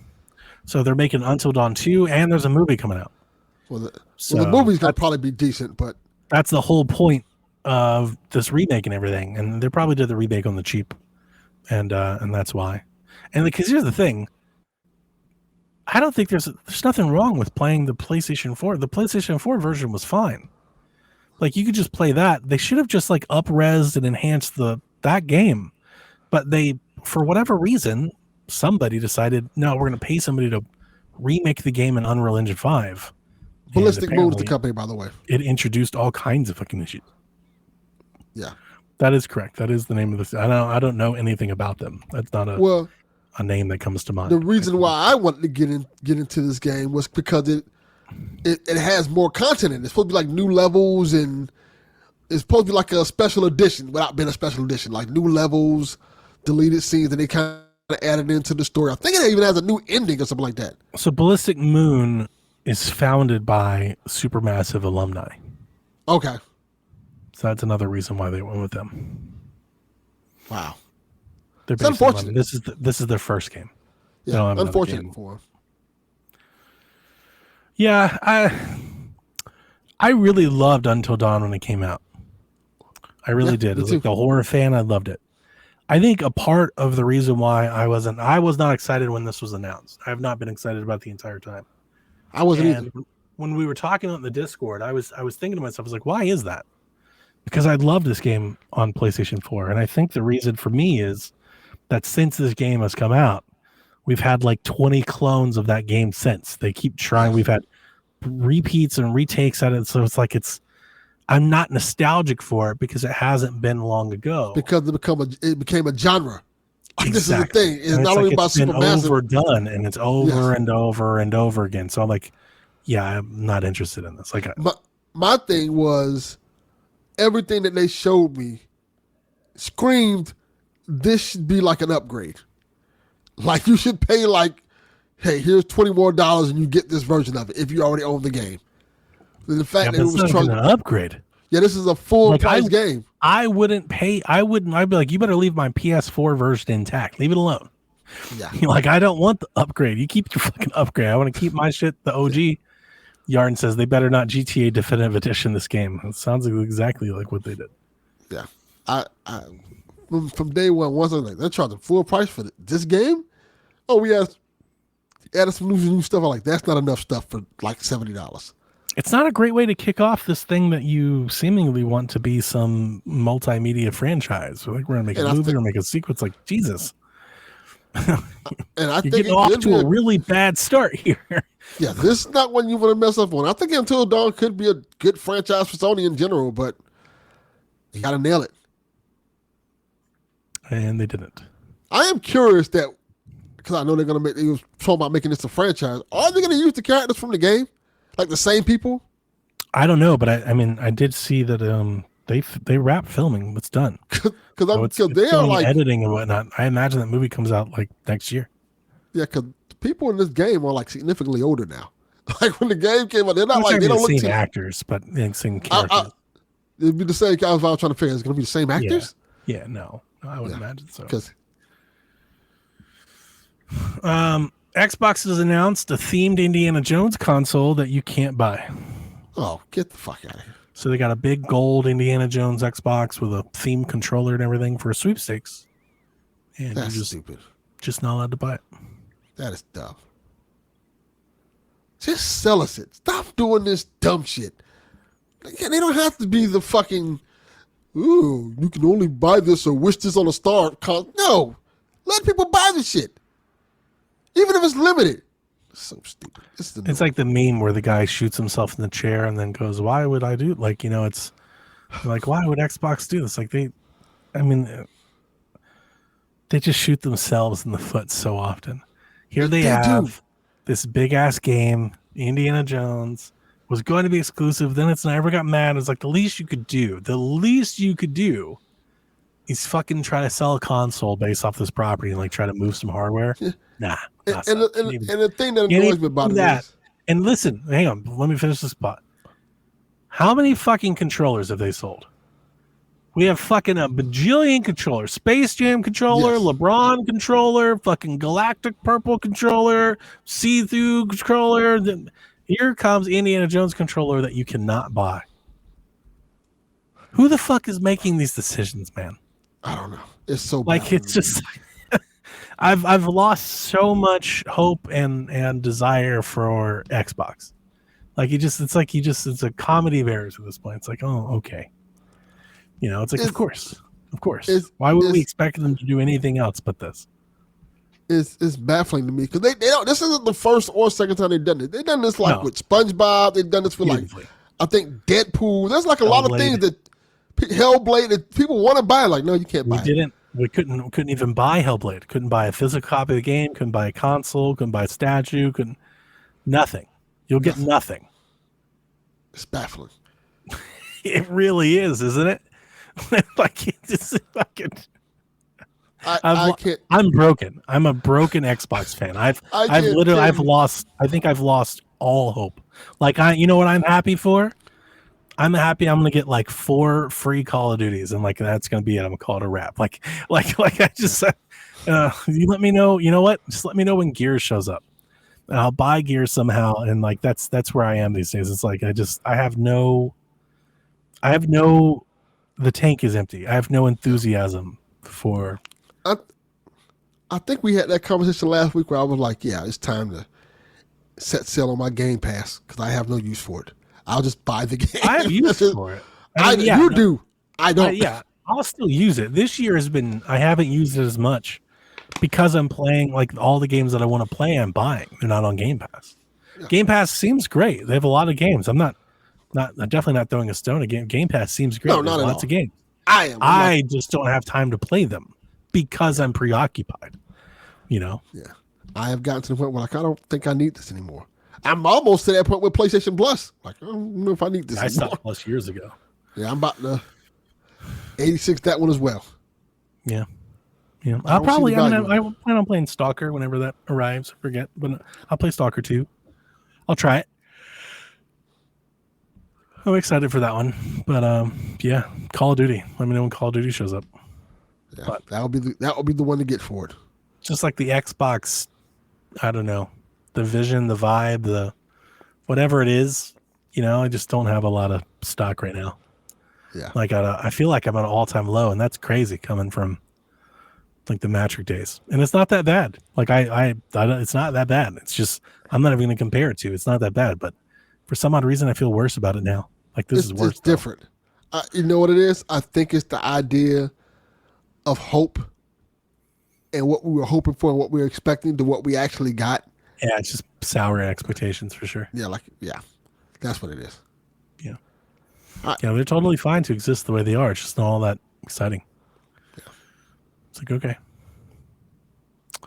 Yeah, we talked about Alarm. We already talked about that one. Creative Assembly and Sega have announced Alien Isolation is getting a sequel. I think that's awesome. Yeah, I'm excited for it. Be a big game. I'm not, because I don't like games like that. I'm not super into I want more agency. I don't want to just sneak around.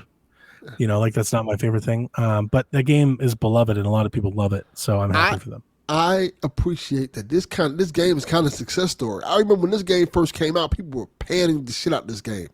Yeah, people didn't, reviews were harsh on it. And it just seemed like over time, this game has aged very, very well. We found out how many reviewers were not very good at video games.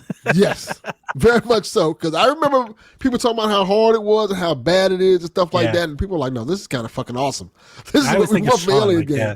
When I saw this announcement, I just immediately thought of Sean. Sean loves this game. And I'm happy for those people. I really am. I will say this about Alien Isolation. Please do. It is one of the few horror games that is actually terrifying. That's true. Yeah, no, it nails it. It lands the plane. It's just really long to play like that, like a style like that. If I'm going to play a game like that, it needs to be like PT. Not like a whole fucking game. I'm like, oh man, I don't want to do this for all, 12 hours. Give me a gun or something. Let me do something. God damn. You run, you hide, and you die. That's what happens in that game. That is what happened. Yeah, it's not my favorite thing to do in a video game. Foam Stars is now free to play on PlayStation 4 and 5. I wouldn't play that shit if they paid me to play it. Keep that bitch. They can say, here's $20. Play Foam Stars. Like, nope, but I'll take you $20. I guess that's still exclusive for some reason. Why? Why? Yeah. Why? Give it away. Universal Pictures. This was a story I was saving for Dev. Universal Pictures is making a movie based on Shinobi. Why? I can't tell you the last time I've heard anything from the Shinobi franchise. Well, you remember last year they announced that they're making a bunch of these retro games. Like they're bringing back Crazy Taxi and Streets of Rage, and Shinobi was one of them. They're making a Shinobi game. So there's a Shinobi game coming, and they showed what that game looks like, and it looked awesome. It was kind of the star of that little announcement. Okay. Crazy Taxi got all the buzz, but Shinobi looked good. You know what? Maybe it's because I was more of a Ninja Gaiden fan than a Shinobi fan when I was growing up. I mean, when I hear you're making a movie out of Shinobi, it's like you're just making a ninja movie. I get it. Yeah, you just call it Shinobi. It'd probably be loosely affiliated about the game. Probably not. Probably, yeah. Like when I think of what should happen, I would think Ninja Gaiden would be the one. We should make a movie out of this. I love Ninja Gaiden. Even the story's pretty good. Convoluted as shit, but it's pretty good. I never really got into it. Super hard, right? Oh yeah, it's hard. No, I don't play games really like that. It's like an easy way to turn me off. I'm like, yeah, never mind. I know Ryan loves Ninja Gaiden, but I never really got into it. Yeah. I played it all. I want to say I played all of them up to the Xbox, which I think the first Ninja Gaiden game, the reboot, was the Xbox exclusive. I want to say. I think you're right. Yeah, that was a pretty good one. Hard, also very hard game. Very hard game, but good. Hotel Barcelona has been delayed to next year. Which game is this? This is the Swery 65 game. The creator of okay. Deadly Premonition. That was loosely co-written with Suda. Loosely. I say loosely because every time they ask Suda about it, he's like, yeah, I'm not really making it. It's like, it really sounds like, okay, for anybody that maybe there's somebody out there that has no idea what this game is, or maybe they just started listening to us. Years ago, Swery 65 and Suda 51 got together and said they wanted to co-make a game. Then Swery essentially started baking it. And every time they asked Suda about it, it sounds like he didn't know they were making it. And essentially what he did is he just kind of like ran thoughts by Suda, and Suda would give him his opinion on what they were doing. And they'd be like, this is what we're thinking about. So what it looks like. And he's like, yeah, that looks cool. And for some odd reason, though, the industry keeps marketing as like they're both developing it, but they're not. It's really a Swery 65 game with Suda's name on the box. Yeah. It feels like they pay Suda. Oh, they pay him. Yeah, I'm sure he's getting something out of it. But like, it's not Grasshopper. Like, they're not making it. They're not doing anything. They're not really affiliated. It doesn't even look like a Suda game at all. Yeah, it looks like a Swery game.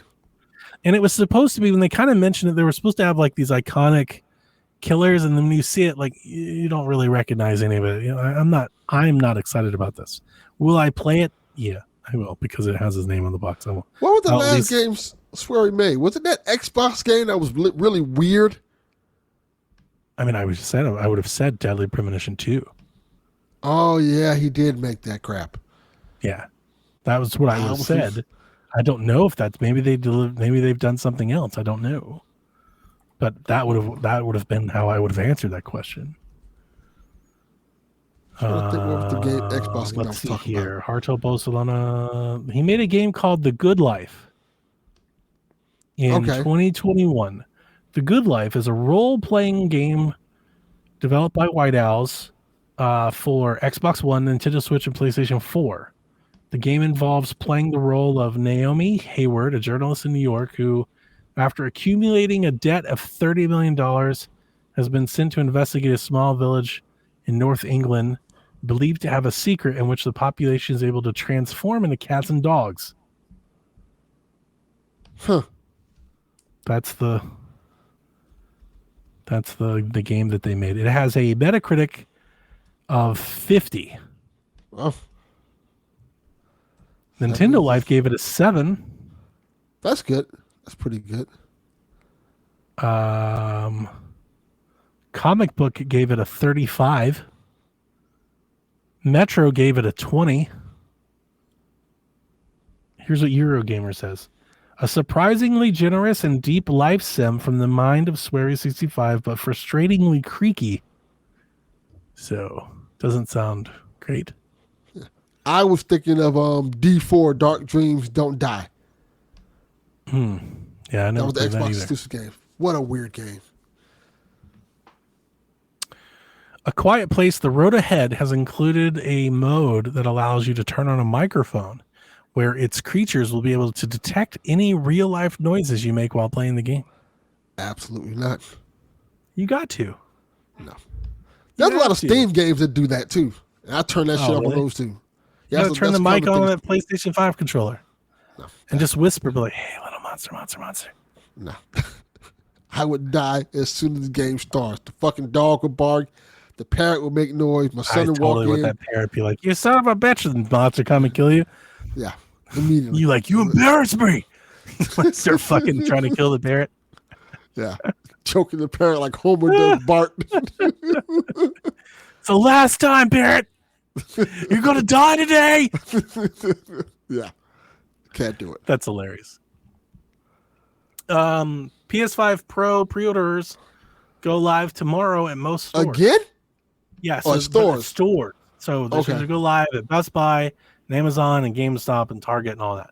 That includes, if anybody out there wants one of those anniversary models, I think the anniversary Slims should be available tomorrow. So Dev, if Dev was here, if you would have heard, if you can hear this, Dev knows. He knows. Well, let's say he doesn't know. Well, he's not. I'm not getting it. I thought about it when it was announced because I've honestly for a long time I've thought I've wanted nothing more but this.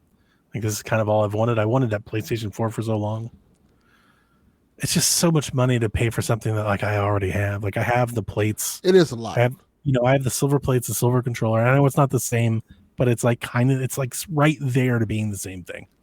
It's like, what am I paying? Why would I pay? Like, I'm paying just for new plates. I pay $500 for new plates, and even if I sold my console and stuff, like I'm paying what, $200 to swap it all out. Like, why? It doesn't make any sense. Yeah, I kind of wish I wouldn't have bought the PlayStation 5 I had, so I could have bought one of these. But now that I have one, I'm not going to get one. I might get a controller. Maybe. I'm still kind of on the fence. Maybe. Okay. I thought about one of those portals, but again, it's like I have my Ally. That's the portal. Like, what am I going to do with an actual portal? Yeah, my son hooked up my Ally so it has the Steam Deck OS on it, essentially. Yeah, it's really good. I like it. Nice. Yeah, I'll just use this for now. I like how this works. What are you going to do with your Steam Deck then? I'm still playing my Steam Deck. I still love my Steam Deck. I have the Ally that lasts 2 hours. So it just feels redundant to have both if you've installed Linux on the Ally. A little bit, but the only reason for having both is that the Ally could run Windows. You get Game Pass and everything. Like, yeah. If you take all that away, I still have it where I can run the Game Pass. He's set up so I can still run Game Pass. Dual boot, yeah. Gotcha. I got you. Yeah, my special edition console was the Zelda one. Like, that was my splurge. Yeah. So I'm not getting the PlayStation. And since I have technically 2 houses now, one stays at one house, one stays at the other. That makes some sense. Yeah. Which I may do with the PS5s. Nice. Probably get a Pro and keep one at one house and one at the other. It is hilarious how the internet basically clowned PlayStation for the Pro. And then they were like, release it in the PS1 colors, and now everybody's like, I gotta have it. The greatest console of all time. Right, yeah, like people were losing their shit. All they did was spray paint that motherfucker. People lost their minds. It's hilarious. Yeah. Me and Clay, I do love it. I'm not hating. It's a really nice like, it looks great. That is the internet. That's true. They're 1 minute they're mad, and the next minute it's the greatest thing that ever existed. 100%. That's the news. So Dev's not back yet. So that means, no. Is he back? Nope. Nope. I'll do the scoring update then. Yeah. We got a scoring update. Donnie and Delvin got the over of 83.5 right for Silent Hill 2 as it gets an 86. Devin and Delvin did not score. They both went over with Until Dawn. What a mistake that was. At 81 as it got a 72. But both did score with Metaphor de Fantasio getting the over right of 85.5 as it sits at a 92. Donnie's still I'm rolling my eyes at that. That's like gifting you points. That was 85. That's absurd. People have been talking about how hot that game is all summer. It's not even that. I don't remember any of what is called games scoring like lower than like an 87. Yeah, and we know that like Games Media Journal, they're suckers. They're cucks for Atlas. Those Atlas games. Yeah, like I'm like, every one of them is going way over 85. Not a chance. Yeah, I think the lowest is like 87. He's just giving you points, and he's like, here, just have a point. Here's a point. There you go. Thank you. We'll take it. Like over under 40 for Metaphor Refantasio. Like, come on. That was a good one. That was an easy one. All right. The score now is Donnie 42, Delvin 39, and Devin 35. All right, Donnie, here's a good one for us. Over or under Life is Strange double exposure, 81.5. The last Life is Strange True Colors received the 80. This is a good. I'm torn. I am too. I'm really torn. I don't know. I honestly, I can make a case for this going either way. I don't know. Here's what I'll say. I'll take the over simply because I didn't like True Colors a lot. It's my least favorite Life is Strange game. So I have to think, like, if Life is Strange is going to continue to exist, I think double exposure needs to be better than True Colors. So I'll take the over in hopes that that's the case. I was thinking the same thing. I didn't like True Colors either. I have zero confidence in that pick. I'm picking what I want it to happen. Yeah. I think Life is Strange games usually hit around this range anyway. Yeah, so you're probably right. Going over 80, that's a really close line. Because I could easily see it being like 75, 76, 100%. You know what? I think this is a good game to counter pick you with. I'll go under. I'll go to under. We got Life is Strange got 85, True Colors got 81. Before the Storm, my favorite one, 77. Okay. Life is Strange 2, which I like a lot, and that one's probably like the one that I think got the most hate, 78. Okay. So there's more 7s than 8s for sure. The Collection got a 70. Got a 64 on Switch. It's still hard though, because this one could be really good, and this is the one that people are waiting for. It is. It seems reworked, but it also feels like a departure from what they've been doing before. Yeah. And I don't know how that's going to land. If they land it, people might be really excited for it. Yeah. If they don't land it, people might be really angry. Yes. They're also releasing like half of it like super early. They're releasing like half, like the first 2 episodes like a month earlier than the rest. If you pre-order and stuff, that might have an effect on. We got to stop doing that. Here's the other thing: are they with that pre-order thing? When reviews, are we getting reviews when the pre-order bonuses come out or when the game releases? Yeah, that's good. Because like, are you going to be able to? Is it going to be like a review in progress, or are reviewers going to be able to play the whole thing before the rest of the episodes release? I don't know. I have no fucking idea how this is going to work. Yeah. I think I'm gonna stick with the under. You know what? I don't want to counter, but I'm gonna switch mine. I'm gonna take the under. Okay. I'm gonna pick whatever you pick because I don't have any confidence that I can pick a point here. Like, I don't want to lose a point on this question. Yeah, this is a really hard one. I'm not gonna lie, this is a really hard one. This is a really difficult one. Like, it doesn't feel fair for me to lose a point on this. Yeah, that is good strategy. Either we both get it or we both miss it. That's right. I just want to pick whatever you're picking is what I want to pick. I think with this one, that makes sense. That makes a lot of sense. I'll go with that one. All right. The next one. Hang on. Are you playing that like right away? Because I'm not. No, That's another one of those. I don't know when I'm going to play Life is Strange. I'll pre-order it, but I won't play it right away. When I get Echoes done, if it's still in October, I'm going to be playing Luigi's Mansion. If it's in November, I'm going to go back to Astrobot. Probably Shadows of the Damned, then Silent Hill, then Call of Duty. I may not play Life is Strange True Colors until like December or January. Might be the same. It might be the same. Yeah, it's just kind of on. I've been telling Rebecca that for months. It's like, it's not that I don't want to play it. I do. It's just on deck. Like, it's going to be in the batter's box for a minute. I feel like I have to play it now because I know she's want to talk about it on Shaq. So I'm gonna have to play it. Yeah, so I'm gonna have to play it. And Haley. Yeah, Haley's going to. We probably might have to bring Haley in on that episode. Now I think about it. That's fine. I can take a week off. Because I know she probably want to talk about it as well. So we'll figure that out. Yeah, I know they definitely love Life is Strange. I'd love to be there talking about it with you guys, but not at the point of me taking everything, not me putting everything else on the shelf to play it. I can't do that. That makes sense. Yeah, because we really don't know. This game, we really don't know. I haven't heard that much about it. Like, I forgot it was coming out at one point. I think me too. Yeah, it's. I think Rebecca said it, and I'm like, oh, that is coming out, huh? Soon. Like, yeah, like she's like soon. Like, oh, okay. We'll see. All right, the next one is, which I'm not even sure this is a thing. Over or under 89.5 for Horizon Zero Dawn Remaster. I say that because are they going to review this? Yeah, it's a new release.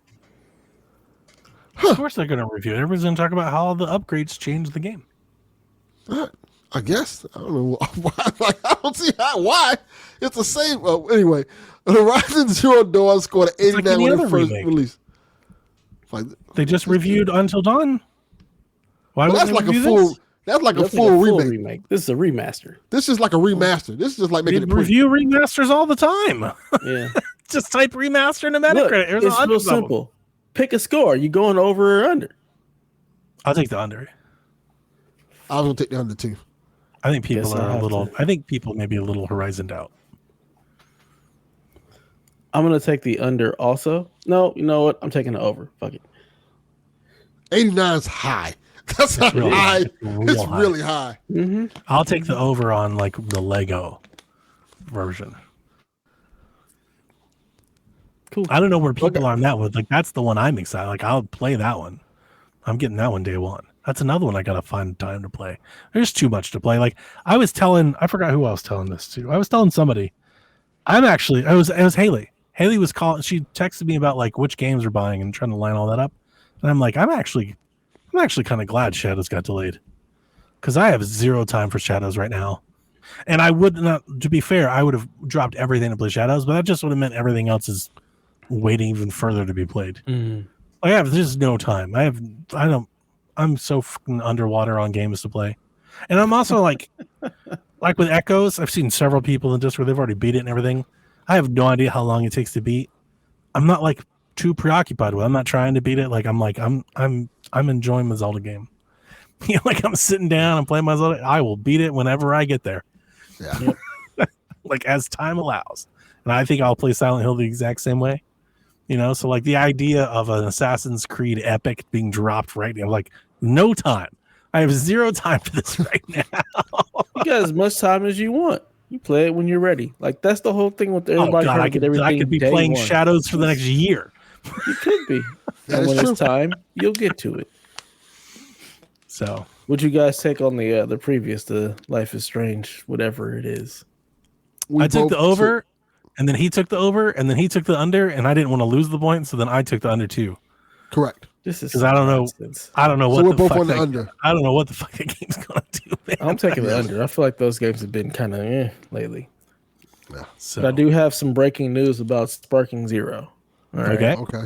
This in from the Honorable RudeDays. He says, only one person got the overwrite for Dragon Ball Z Sparking Zero. The line was 82.5, and it's got an 83. It's got an 82. That's not true. I did the math. When he wrote this, it was an 83. No, it wasn't. Because when I asked him the question, today, I looked it up, and I looked it up with a reason. I asked for a reason.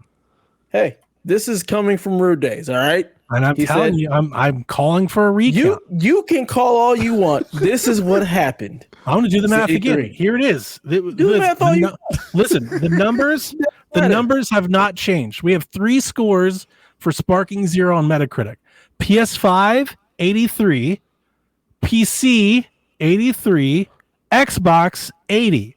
You add all 3 of them together, it's 246. You divide by 3. The average is 82. That is an average of 82. That is my point. Xbox. The line was 82.5. It's my point. It's not your point, unfortunately. This is in 4K. The rules. This is rigged. It's fake. It can be rigged all you want. It can be rigged all you want. You can call it all you want. Pants, don't certify the results. This is bullshit. Stop the steal. Stop the steal. Who got the point there?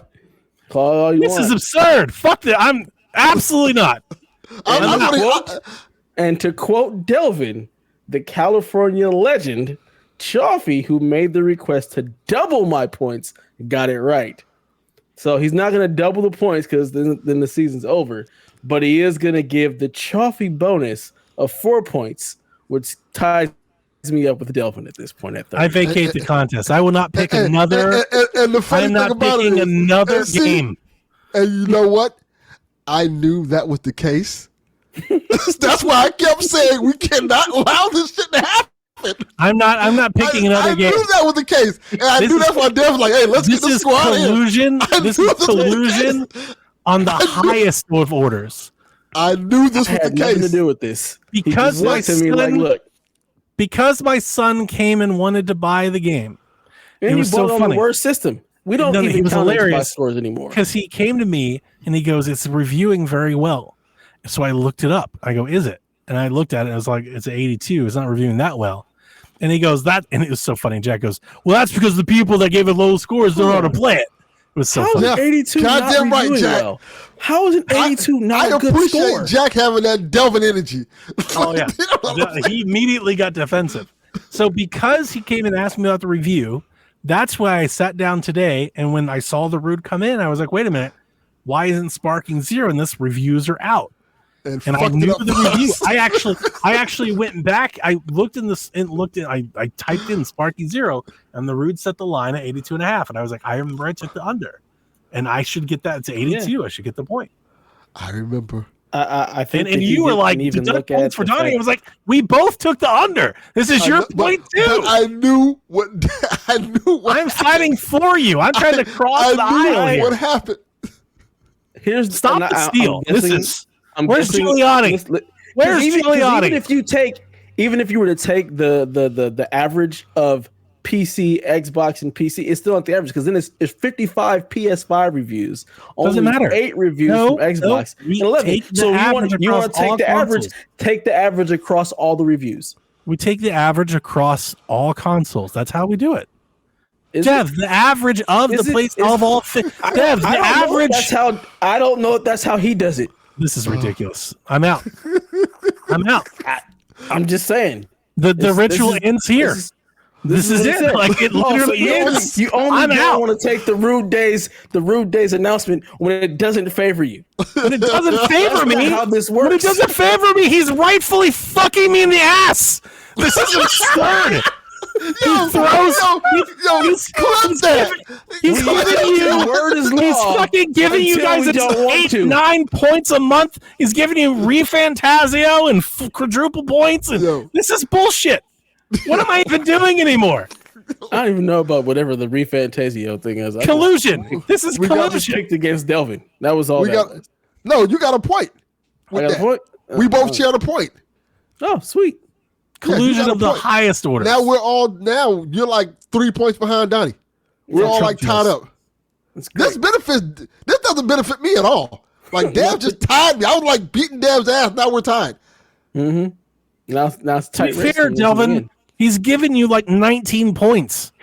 You're not beating anybody this year. I'm still beating. Rightfully on your own, you'd have like 18. Devin would be beating you by like 20 points. Well, look here. You're not anybody's ball right now. We've been trying to tell you that all year. Well, unfortunately, that's not what the scoreboard says. Of course, which is why I'm out. This is fucking funny says Dev 89? Whatever the fuck we got. 39. Both of us have 39, and Donnie has 32. Casino bullshit. Some Goodfellas bullshit going on here. I have rights. No, you can't do this to me. I don't think you do. No, apparently, I don't. The only rights we have are the ones RudeDays decides to give us. I appreciate last week when I asked a simple question. I got harassed for asking the question. And this week, Donnie see what I had to deal with. I'm glad. Good. Now I goddamn hope Dev wins. Go for it, Dev. He's going to win. RudeDays, cheat for him. Give him points. Give him my points. I feel like Goku and Dragon Ball. Give him my points too. Let's go. Give him my points too. I want to raise my hands up. We're going to reset the number. We're going to reset the number. It's Dev. What's the numbers? It's Dev 99.5. Donnie 0 and Delvin -1. Those are now. No, motherfucker! You can't just have one over me. No, that's not how it's gonna work. I just took away the phantom points you were given this year. No, absolutely not. Phantom. I will have 1, and you will have 0. You can take the 0. Dev, I will be your Frieza, not Frieza. Fucking. What? All the people in fucking Dragon Ball who giving Goku power. We will all give you. You're giving me all the energy for the Spirit Bomb. Yes. Spirit Ball. I'm with it. Yes. I'm with it. You just said I'm going to be Frieza. Well, Frieza died, so that wouldn't work. Did he? He wasn't helping Goku. You're Frieza, Donnie. He died a couple of ways. Yeah, he got multiple times. This is ridiculous. One time, Trunks just fucked him up. That was awesome. I changed my answer. I'm taking the over in Life is Strange. It's too late. I thought you weren't picking any more points. I thought you were done with this game. That's the last That's the last pick. It's over. From now on, the RudeDays segment is my go refresh my drink segment. That's an intermission for me. That's all it's an intermission. You know what, RudeDays? It's worth it that you've broken Stop the steal. You've broken. I appreciate it. Fantastic. Me losing doesn't matter now. Do we need the dogs? Do we need the cats to give me points? If we don't stand, there'll be nothing left. We're going to take everything we have. Trying to keep brother down. This is great. I see what it's like. Yeah. Nah, he's trying to lift us up. You the man. You holding us Equity. down. He's trying to help us out. Equity. Yeah. Yeah, exactly. Equity. Equity for sure. This is equity. That's what it is. It's just equity, you know? It's wealth redistribution. Look. They may have took away affirmative action in colleges, but not on PSVG. It's still alive and well here. Good. 1,000%. This is reparations in real time. Yes. Uh-huh. My goddamn points. What a brilliant move, RudeDays. I'm rich, bitch. I respect it. It. Of course you do. It didn't benefit me at all. It fucked me the most. Delvin, it's been benefiting you all year. All year. How are you still acting like you're the up and up candidate? You're not. No. You are the false candidate. You've been installed by a false government. You have zero authority here. You don't belong. Yes, well, look here. Unlike you, I didn't get caught. I didn't get caught. I'm doing the catching. I did the math. Your math didn't work. It did work. That's math. My math was real. No, didn't work. Didn't work. This is absurd. Absurd Collusion. in the best way. Collusion. Absurd in the best way. I will sleep soundly knowing you couldn't beat me on your own. I don't need to be. I'll take all the help I can get. A win is a win. A win's a win. A win is a win. If you ain't cheating, you ain't trying. Exactly. Tom Brady never said Houston that. Astros. Tom Brady's like, deflate them balls. I don't give a shit. You sound like Michigan all of a sudden. Absolutely. Michigan's like, oh, we weren't cheating. We didn't know the plays getting their ass kicked all of a sudden. 1 year later, these fucking losing to fucking everybody. Hey, yeah. You know? Hey. Put the tar on the ball. Let's deflate these footballs. Let's get the game. Let's do it all. I'd like to know the PSVG. They see this. They're not going to let this stand. Yeah, I don't think it matters. It doesn't. We're to march down to the Capitol. We're to march down to the Capitol. I just want y'all to know, all this time, Donnie's been the villain. We have to fight like hell. just remember that. You either die the hero or you live long enough to become the villain, and this is it. I'm entering my villain era. You did this. I didn't do this. You did this to me. You've always been a villain. Exactly. Like this is new. No, you did this to me. You did this.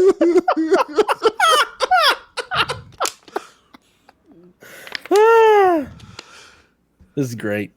Fuck Horizon. Yeah, I agree.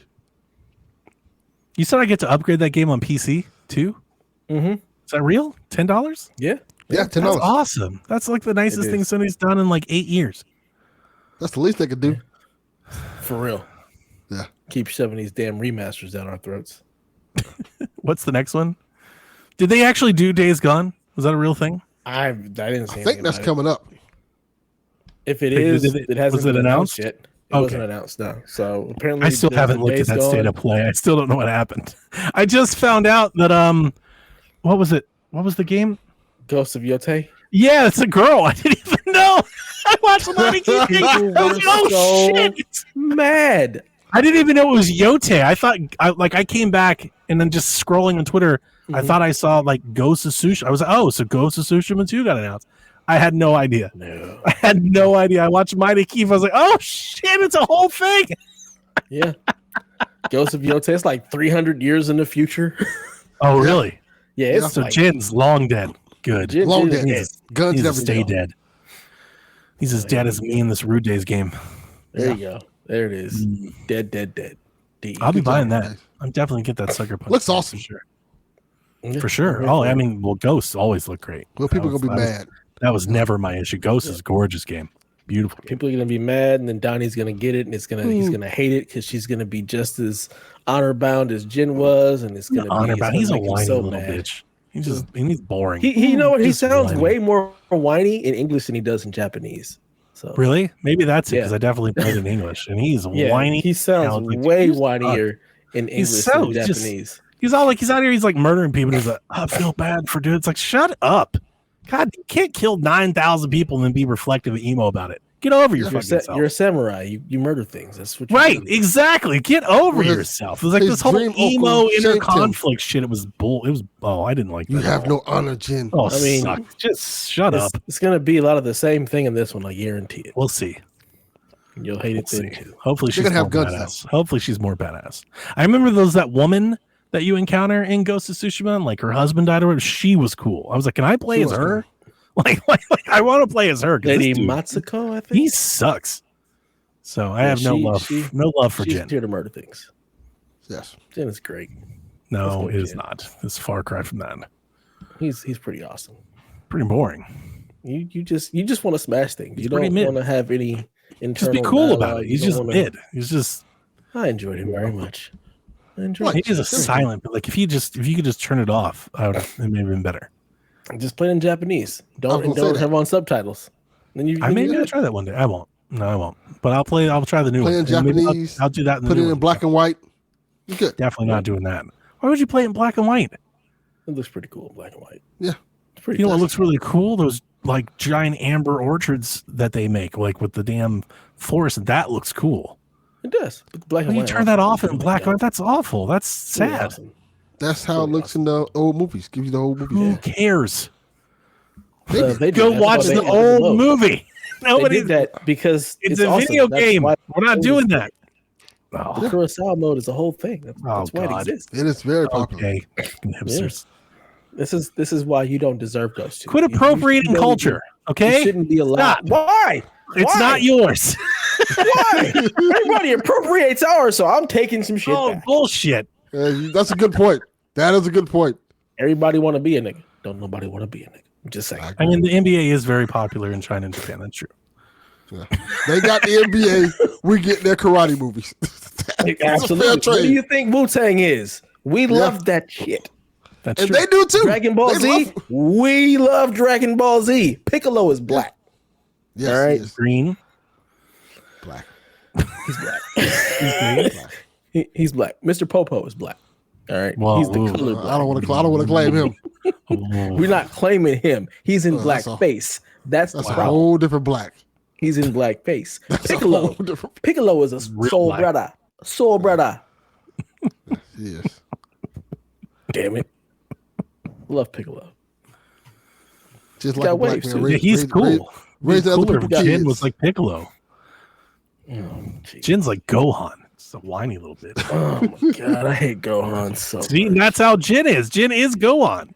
No. Great Sandman. Yeah, he is, dude. Of all the characters, he is Gohan. Starts murdering things. Gohan never does that. Gohan never just, I'm murdering things. He just... Yeah, well, he does what he needs to, though. Barely. He does enough. And Jin kind of barely. He does enough. Nah, Jin he just whines about the whole time. He's like, I hate doing this. I wish I wouldn't do this anymore. Yeah, no. I think you have a defective copy of the game. That's what it was. Your copy was broken. I like Gohan in the story of Trunks. Future Gohan. That Gohan was kind of badass. Yeah. That's the better version of Gohan. Yeah. Anyways, you guys want to do some questions? Nah, not really. We can go. We can save them. We can save them until next week. I don't want to. I'm not going to hold you if you don't want to. That's the point. The Rude will just, he'll just reverse all the answers anyway. Yeah, it's true.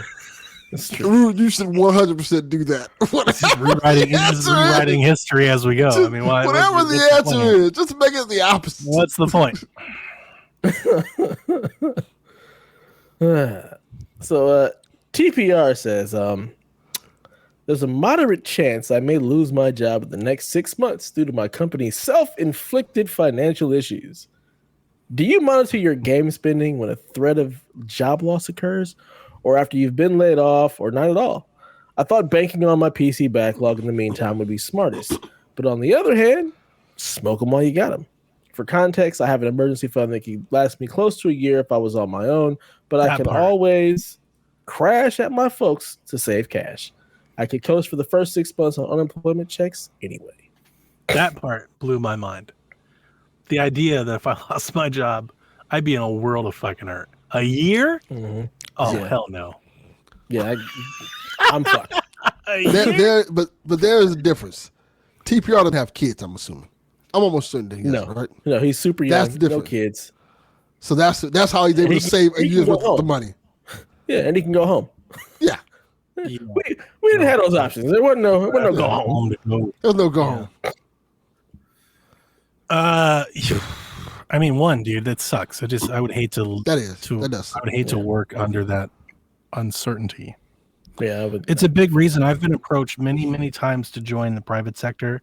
The company that makes the software that I use a lot, they've offered me dozen jobs, and I've turned them all down, largely because every 2 or 3 years they go through layoffs, like the video game, and they lay off a bunch of people that I know, and I don't. There's a reason that I work for the government. I can make more money, and there's a reason I work for the government is I don't want to be, I don't want to live under this dread that at any moment could be my last constantly. Mm-hmm. I get a great deal of pride from, I feel like I make a difference. That's a big part of it. But the other part of it is security. Job security. I value that greatly. So I hate that that's even happening to you. If I got laid off or lost my job, I definitely would not be in as nearly as good a position as you are. I'd have to sell assets immediately, cars and all that. Like all that would be gone to raise capital. I would probably default on debts immediately. Credit card payment, all that shit would go right out the window. I think liens would be put in against my house. I'd probably have to file bankruptcy. I would immediately take like a part-time job until I could find a new job, and struggle, probably sell the house. I don't know. Yeah, everything Donnie says goes double fold for me. What the hell is savings? It doesn't exist. In this year of tragedy I've had, I think the only blessing I really had this year, it gave me like real stability with certain things, like getting a house that's paid for. So I don't think I'll ever see the day where my house is paid for. Yeah, so the only thing I have to pay for is like the taxes. My car is already paid off anyway. So really that's good. So those two things alone take away a big chunk of the bills within itself. There's other things I have to pay for in general that come with life, like lights, water, other type of finance and stuff like that, and insurance.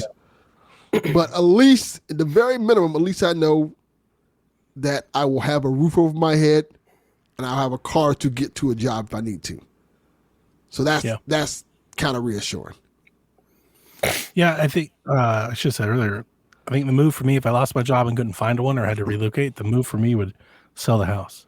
My house is still valuable enough to cover most debts. I wouldn't cash out much, but I'd cash out something. And, you use that to buy another house, buy an apartment, do something else. Yeah, I don't even have that. I lose my job. I'm just like, all right, start looking for a new job and figure out whose couch I'm crashing on with my entire family. There's no house. There's nothing. I got nothing. I got no family out here either. So, nah.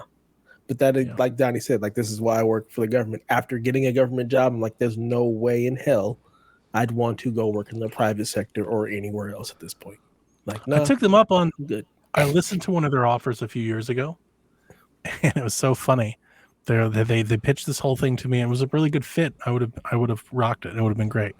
I required a 5-year contract. I'd never been so bold in my asking. I was like, I'm very concerned. You've had several rounds of layoffs since I've known you. And I was like, and you're asking me to give up a lot of security. I was like, so I need a 5-year. And they laughed at me. They're like, wouldn't we all want a 5-year contract? I was like, well, if you can't get offer me a 5-year contract, I'm not interested. Yep. I said, you have to at least be able to assure me that I will be here for 5 years. And if you can't do that, then why would I leave? Yeah. I was like, you're asking me to leave somewhere I've been for 15 years to come somewhere where I'm not sure I'd be here for 2 years. I was like, so if you can't at least guarantee me 5, and then when I was asking for a lot of money. Like I told them, I was like, no, I don't need a raise. I need lifestyle changing money. You have to change my quality of living for me to consider giving up what I have like an equity where I am. Yeah. So in so many ways, they couldn't afford me. Yeah. Do either of you actually monitor your game spending in any way? I've told y'all what I do when it comes to stuff like that. I am now.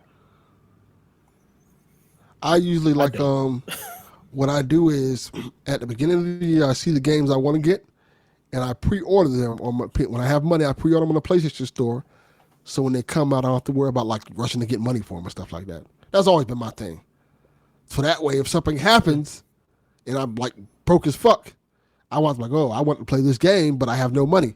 The game's already there, so I don't even have to think about it. I have a video game. Sorry, I didn't mean to interrupt you. Keep going. No, you're good. You go ahead and say what you say. I have a video game credit card, and I make all my purchases and everything there. And like my game spending is like a utility bill. I make a payment on my credit card every month.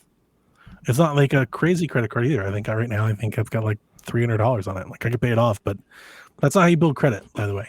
Paying everything off everything. So like I keep paying it. And I just have like a video game payment that I make every month for my video games. And just don't let it go down. It's not really that I don't like. In my advice to you, TBR, fucking burn them while you got them, man. Don't worry about that. You have the best of all, or worst case scenario, you can still go home and buy your fucking video game. I wouldn't sweat that at all. It's not, the video game ain't going to make or break that situation in either direction. So I wouldn't worry about it too much. Especially, I don't think he buys a lot of games anyway. So yeah, I wouldn't sweat it at all. But like right now, just like with Dragon Ball Z and the Life is Strange and several of the other games, I'm not buying them because I have no time to play them. I'm already spent. I have games that I've bought Silent Hill, I've bought Mario Party, and I'm not playing those. Like I'm stoked to play Silent Hill, and I'm not playing it until I get through with Zelda. So like, why would I keep buying games? Like right now, I just don't have time. It does me no benefit to buy them when they'll be cheaper when I can actually play them. I'll get Life is Strange in December, January for like $20. It does me no good to buy it now and just like watch it sit there. So I'm not, like, I just don't. So all of my spending, quote unquote, like my major pre-orders, my major releases, that's all put on hold right now until after I beat Silent Hill and Zelda and get through some of these games that I've already pre-ordered. Shadows of the Damned, Lollipop Chainsaw, Call of Duty. Once I get through all those, then I'll reevaluate and start buying some new things. Yeah. I've bought 5 games this year, so I don't need to curtail anything. There's not another game this year that I want to buy. So that's a good point. Yeah. Sometimes I don't buy. Want to buy. I don't have a lot of time. So if I know I'm going to play something right then and there, I'll buy it. Otherwise, it'll be there whenever I want to play it. It ain't going nowhere. So yeah. My time has been really squeezed the last couple of months. I have not played nearly as much video games as I have in years past. Yeah, same. I haven't played any. Haven't even finished. I haven't put a game into my NCAA season in weeks. I forgot that was even a thing. Yeah, like I every day I think about it, like I got to get back, and it's like I'm robbing Peter to pay Paul. It's like I'm playing NCAA, but then I can't play Zelda.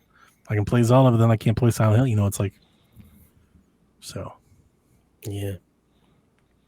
Oh, well. Tyler Cobb says, what are some things you do when the power goes out? Non-gaming related stuff. Be safe, Delvin. His aunt and uncle are in West Palm Beach and are staying. That is the answer. So I have a whole thing when my power goes out. As I mentioned last week, my basement's prone to flooding. So when the power goes out, we have a ritual of getting that generator hooked up and getting that pump going. Make sure that pump is going throughout the night. So I always have like 10 gallons of gas on hand. I can run that generator for a week if I need to. Is that only if it's raining? Like if the power goes out because it's just hot? Are you turning it on? No. If it's not raining, I can use that generator for something else. I can use it to power lights. Usually I'll put the generator in and I'll run a drop cord to the television and the router so I can turn on the internet and either a fan and lights, and we'll watch movies and stuff. I don't know if you guys remember, but it was several years ago when I bought the generator. We got this crazy snowstorm. Yeah, where I got like a foot of snow at my house when the rest of the city got like an inch. And we were without power for like 10 days. That's when I bought that generator. So our whole neighborhood was dark. I've never seen it so dark. Nobody had anything. And people were posting on Facebook, they're cooking like Totino's pizzas on like charcoal grills and shit because like nobody had any lights, power, heat, anything. And our house was lit up like fucking like National Lampoon's Christmas Vacation. Like I had lights going, router going, TV going. We're watching movies, fireplace. I had the whole damn thing going. So the generator comes in handy. The other thing that I have is power inverters. I have the Ryobi kind. You can buy a bunch of different kinds. The Ryobi kind run off my Ryobi batteries, which power, like I have a bunch of those tools. It powers my like a vacuum, my drill, flashlights, all the little Ryobi tools you have. Those power inverters are cool because I have about 6 or 8 Ryobi batteries, and I can take those batteries and pop them to that inverter, and I essentially have power off of a plug for hours. I can charge phones, I can play video games, I can charge switches. I usually give everybody in the family gets one. I'm like, here you go. You can run your laptop off of it. It is also a flashlight. So those are really great to have in a pinch, you know, that little preparedness gene. My generator can run my fridge. I have a deep freeze, which, you know, will stay froze for days at a time. So I never have to worry about it for too much. The biggest thing for me when the power goes out is the time of the year because it's the heat. If the power goes out in the summertime, you can usually find me in my car. Like I'll sleep in my car because the air conditioning. And if I can't sleep in the car or if the family, then we're going to a hotel room. We just leave. I'm like, I will not live without air conditioning. So that's a deal breaker. I'm like, absolutely not. We'll get an Airbnb. We'll just up and out. Get the fuck out of here. Yeah. Our power never goes off for more than a couple of hours at most. We don't have weather like you people who live in Tornado Alley. You'd have to deal with this shit regularly. So I don't have anything special that I do when the power goes out because it's just not something that happens often enough to even worry about it. I think, yeah, at most that I've been without power was probably last summer when there was a generator that blew and it was out for like a couple of hours, like from like 8 to maybe 11:30.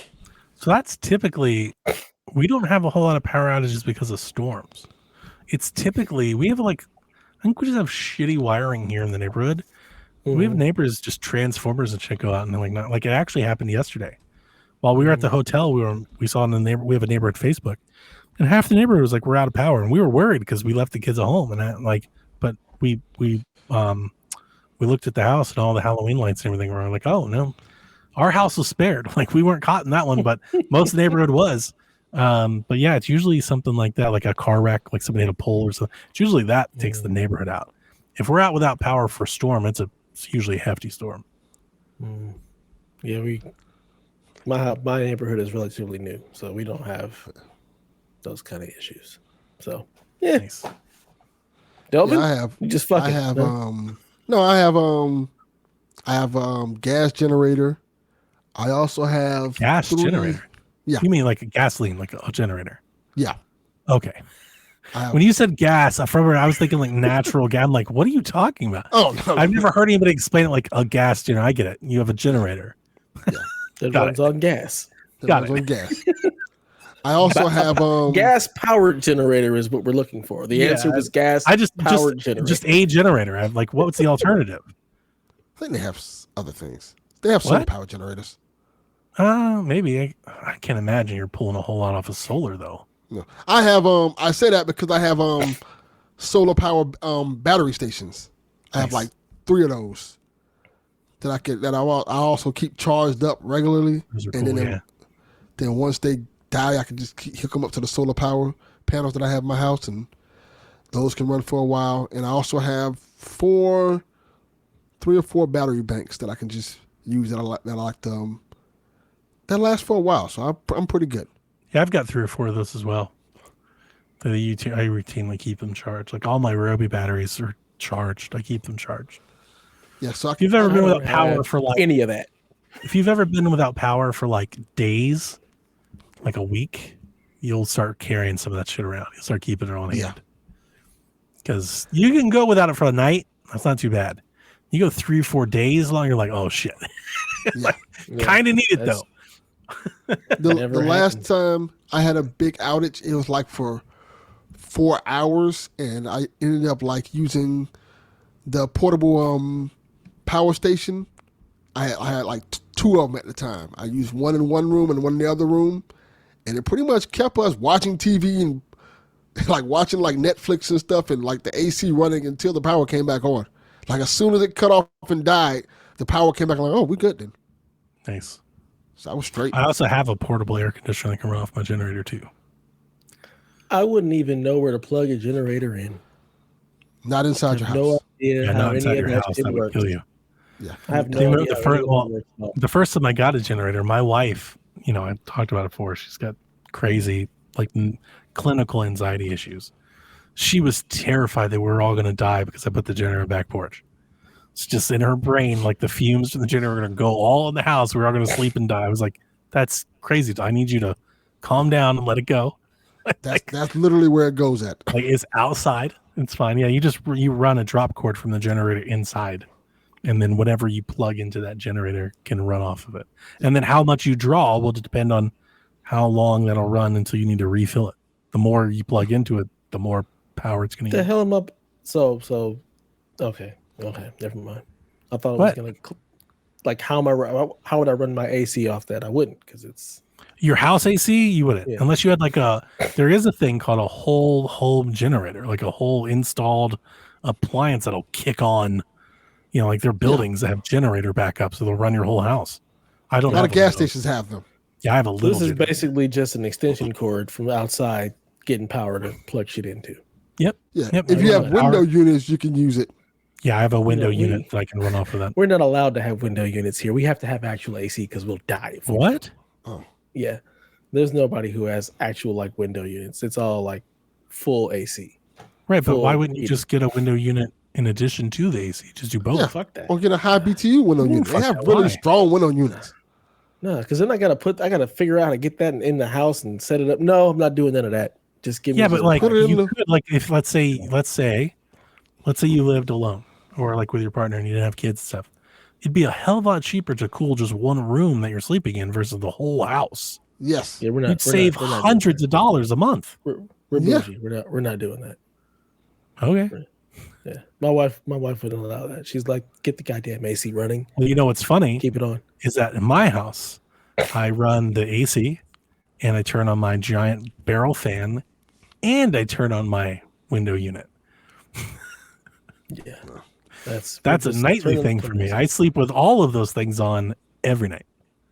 If it were up to me, I probably would never turn the AC under about 78, and I'd be fine. My AC never goes over 70. Yeah, that's very cold. I'd be my mother-in-law when she comes to visit our house, she literally brings a parka. That'd be what I'd have to do. Because I keep my house. I am very comfortable with the houses at 68. That's my sweet spot. Okay, note to self: if I ever visit Donnie, bring all of your sweatsuits because I will be freezing. So you're like my mother-in-law. I can't stand that. I go to her house at 78, and I literally feel like I'm burning in hell. I'm like, how do you live here? How do you live like this? I'm sitting in a pool of sweat in bed. I'm like, I can't sleep here. I get irrationally antagonistic. I'm like, I gotta leave. And in fact, I have left. I've got a hotel room. I'm like, I can't stay here. Yeah, my AC stays at 76, and that is only because I have to threaten my wife to not put it any lower because she'll take it to 74 or 73. I'm like, no, 76. I understand. If you're in Death Valley, I mean, to cool your house to 70 is going to cost you a fortune. Yeah. During the summer, it's impossible.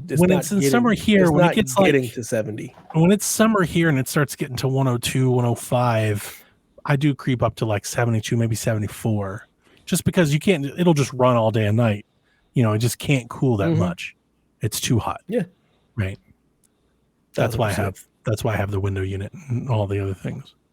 Yeah, I'll be warm and be fine. Yeah, Dan, I don't know what to tell you, man. I always claim it from Ohio. I like it cold. I like to be chilly at all times. Can't do it. No. When it gets cold out here, I'm miserable. The hotel we were at last night had one of those old school, old analog AC window things I haven't seen in 20 years.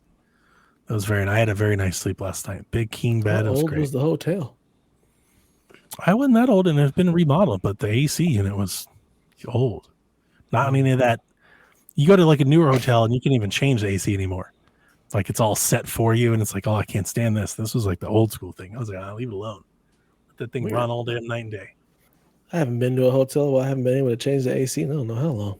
That's pretty common out here. Been to a couple like that.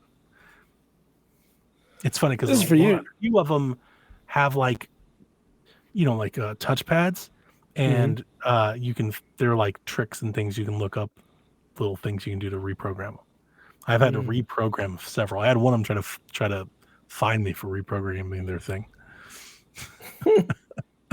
And he said, "Look here, I'm going to be cold, and you're going to allow this."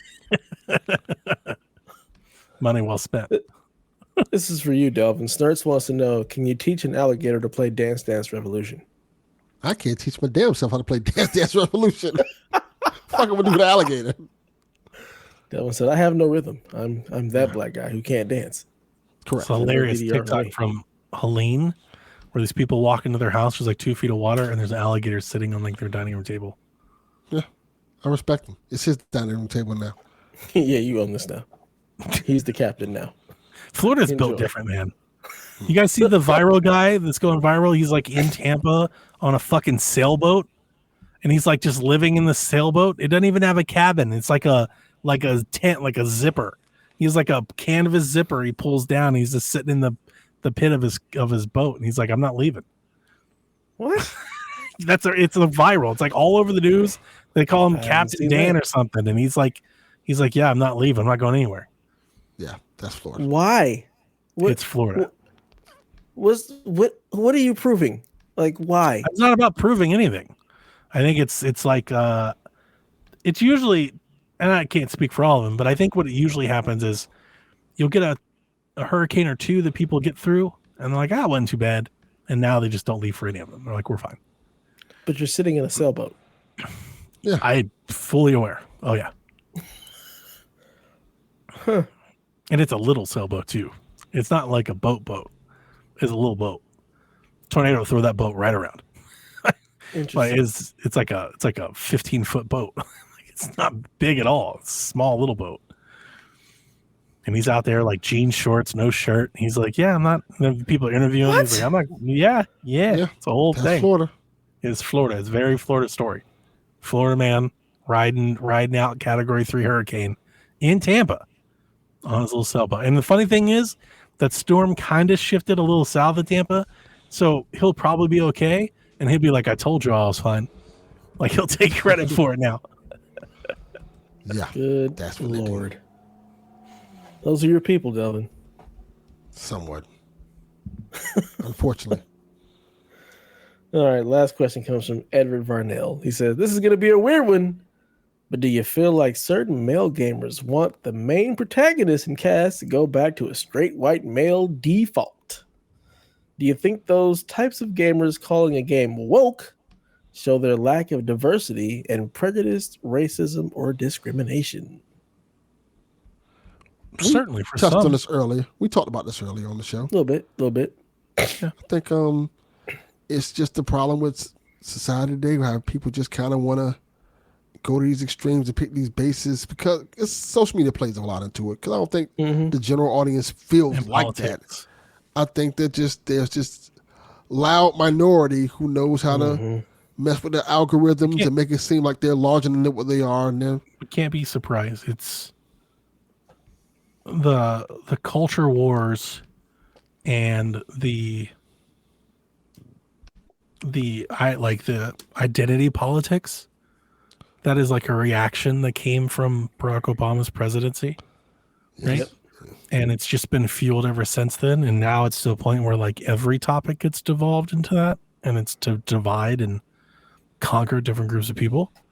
And so I'm sure, do I think some of these people are that way? Sure, I do.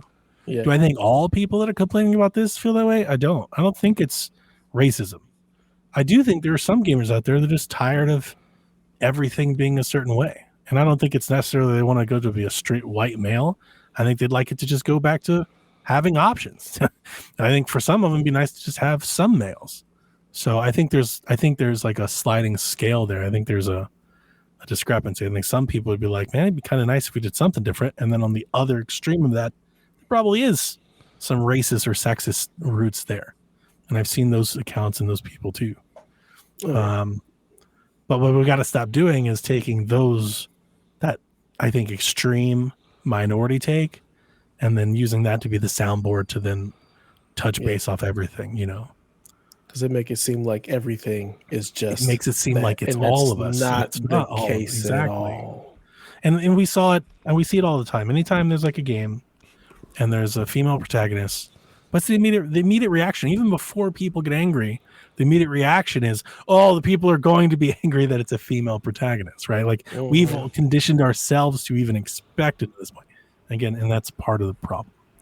Yep. It would be really nice, not that we can reverse the clock. It'd be really nice though if we could go back to when games just had a diverse cast of characters. It'd be nice if there were white dudes and black dudes and white girls and black girls and Asian people. Like it'd be nice if we could all just have a little bit of everything to go around. That'd be great. Yeah, I don't think we've ever truly had that. It's always been kind of, there was the niche where you might have a black guy. You had the JRPGs that had plenty of Asians, and then you had like the white cast. There's never been like truly a time when it's just been a very diverse cast of characters, male and female. I mean, I've seen arguments made of games and protagonists for franchises from like the 90s, and at least in the arguments I've seen, you can pull a sample where it's like, yeah, we've had minority characters and men and women and all kinds of different characters in games before. We just didn't make a deal out of it. It wasn't a focus. People play the games. Nobody really cared, but people weren't thinking about it. And now it's like, it becomes the whole thing. I don't know about you, Delvin, but it's always been something that I thought about because I never saw me. That's correct. That's what I was going to say. You nailed it. I think the majority didn't care because they always saw themselves. But a lot of us kind of cared. Like we always saw. Is that the type of game or all games? The bulk. Are you talking about? Are you focusing on a specific genre of game that you want to see yourself in? The bulk, and then even when we did see ourselves, we wasn't represented right. Like I think that's why Miles Morales game is such a big deal because we see ourselves kind of represented, and that's why people are like, oh, they didn't get the hair right. Even things like that kind of like, oh, they got a lot of things right, but they didn't get this part right. And it's good to see that the change happen in the industry. We're starting to see more because, frankly speaking, back in the day, the only character we really had was like Barrett from Final Fantasy. He was an angry black man. And that was one. And then as time grew on, even like I was gonna say, I mean, obviously you can bring up. Now I know this doesn't count. I'm not trying to argue with you because I understand exactly what you're saying and I agree with you. But in the arguments that I've seen just made, I'm just bringing up for conversation points. Obviously, you've got thousands of sports games, Def Jam games. You've got Adam Hunter, right? You've got Street Fighter. There's a lot of like if you want to just say like there's no black characters, we can find black characters for sure. I could probably pull out the sports. I could probably pull like 80 dozen of them. The problem is a lot of those characters. I mean, it's just representation. You say there's no like there is representation. But there's such thing as good representation and bad representation. Like Adam Hunter, like we barely claim him. Like that's the point. The reason that I ask is it like, are you specifically saying in single player first person or first party games we don't have the representation? Or because I'm thinking way more. I'm thinking way more macro. I'm thinking the industry.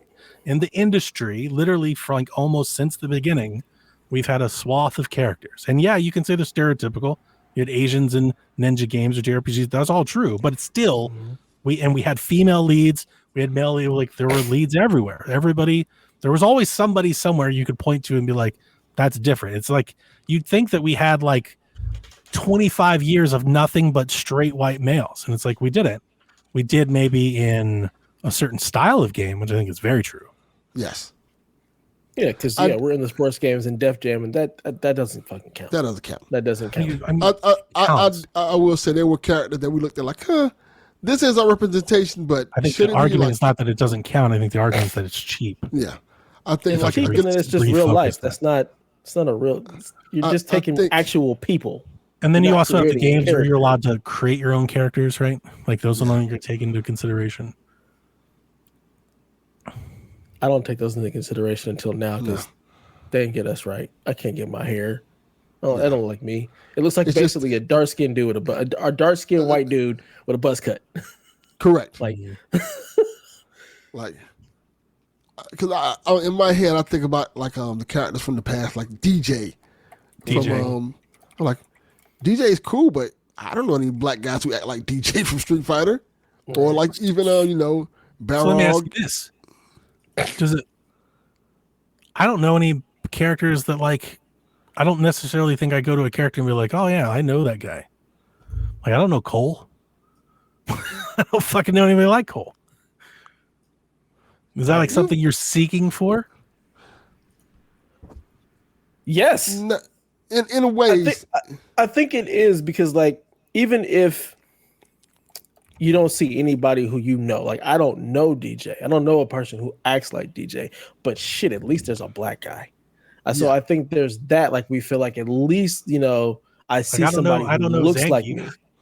It's not about so much this person being like me, but at least there's somebody who looks like me. That's what it really boils down to. Like the games that I wanted to play, there were never characters that actually looked like me if it wasn't a sports game. Yeah. I think the perfect example is not necessarily, it's kind of video game adjacent, but Miles Morales in general. Like, a whole generation of Spider-Man fans know that character as their Spider-Man. They think Peter Parker's cool, but they're like, nah, this guy right here, the black Latinos, that's our Spider-Man. And Spider-Verse helped with that. The game helped with that. A good example, like, we talked about, I think that was earlier, that was last year, where my son went to the Spider-Verse movie as Miles, and people went crazy because that's the Spider-Man they know. They're like, oh, this is dope. And I think that's where representation matters. When you have characters like Miles, or you have Sam Wilson's Captain America, and you see other people, not only just black people or Latino kids, but white people also kind of going into the fold. Like, yo, this is pretty cool, and we can share our characters. Like, Steve Rogers was one of my favorite characters, but I also have Sam Wilson. Miles Morales is one of my favorite characters, but I also have Peter Parker, and we can share our love in these characters and these universes together. And it doesn't feel less than, it feels equal. And I think that's the thing that people kind of that's the difference. For the longest time in video games, it didn't feel equal. I think you nailed that. I 100% agree with you, but I also think that's a very specific case about comic books. And I'm trying to think of global video games, right? That's a very specific game. Yeah, I think it's getting better. I think because and the point that I'm really trying to make isn't that, again, I'm not saying that you're wrong. I hope it's not coming off that way. No, not at all.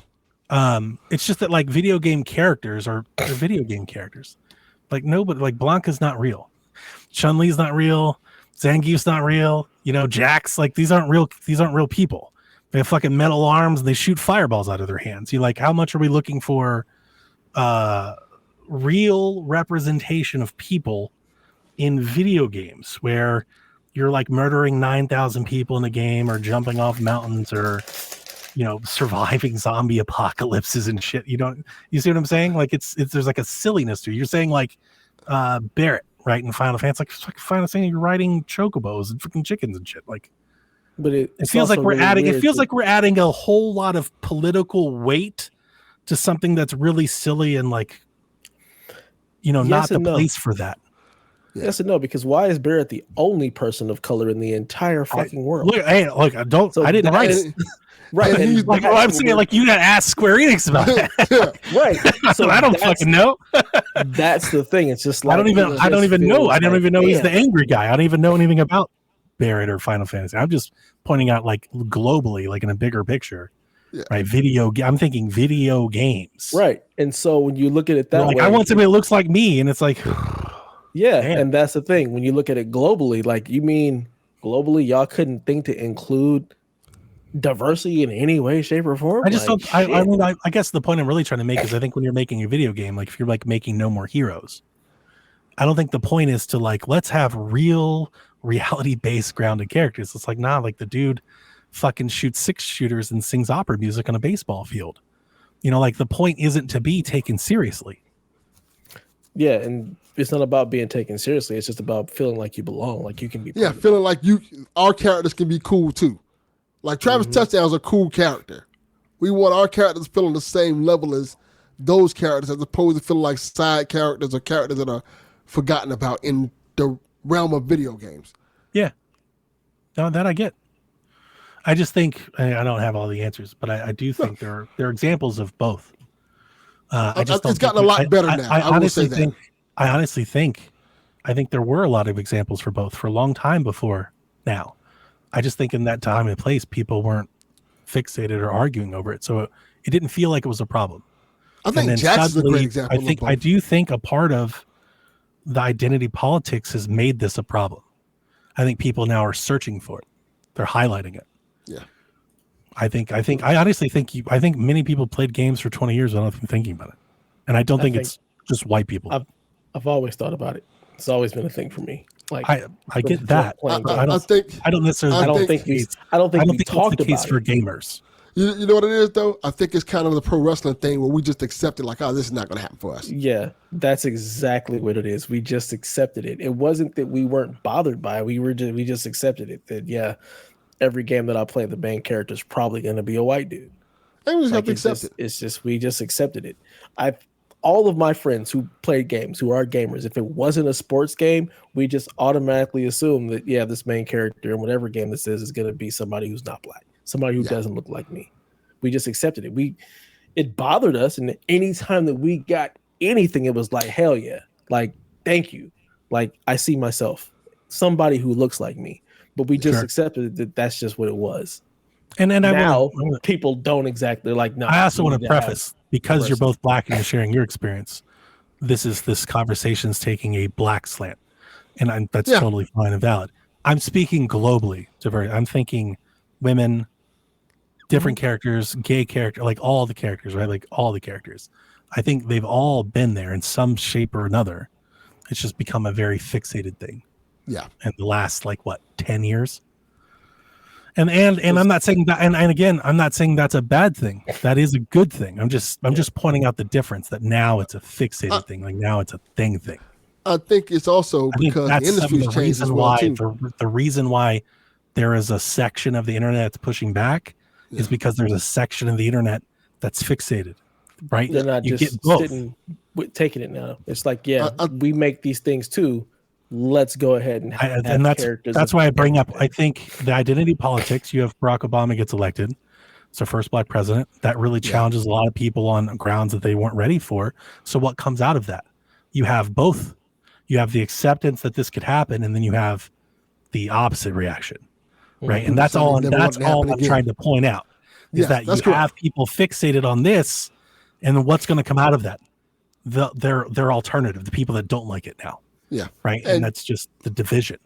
And also going to that, you have also a lot of game developers now who are minorities who are now developing games and bring their characters. And they're putting those stories into games, and that should be celebrated. Absolutely. Yeah, I fucking love it. And there's some, kind of like backlash from that, of course, because people are like, oh, why are these characters now?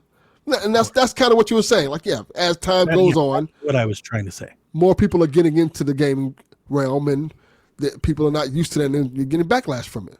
Like, I was talking about Dustborn earlier this year.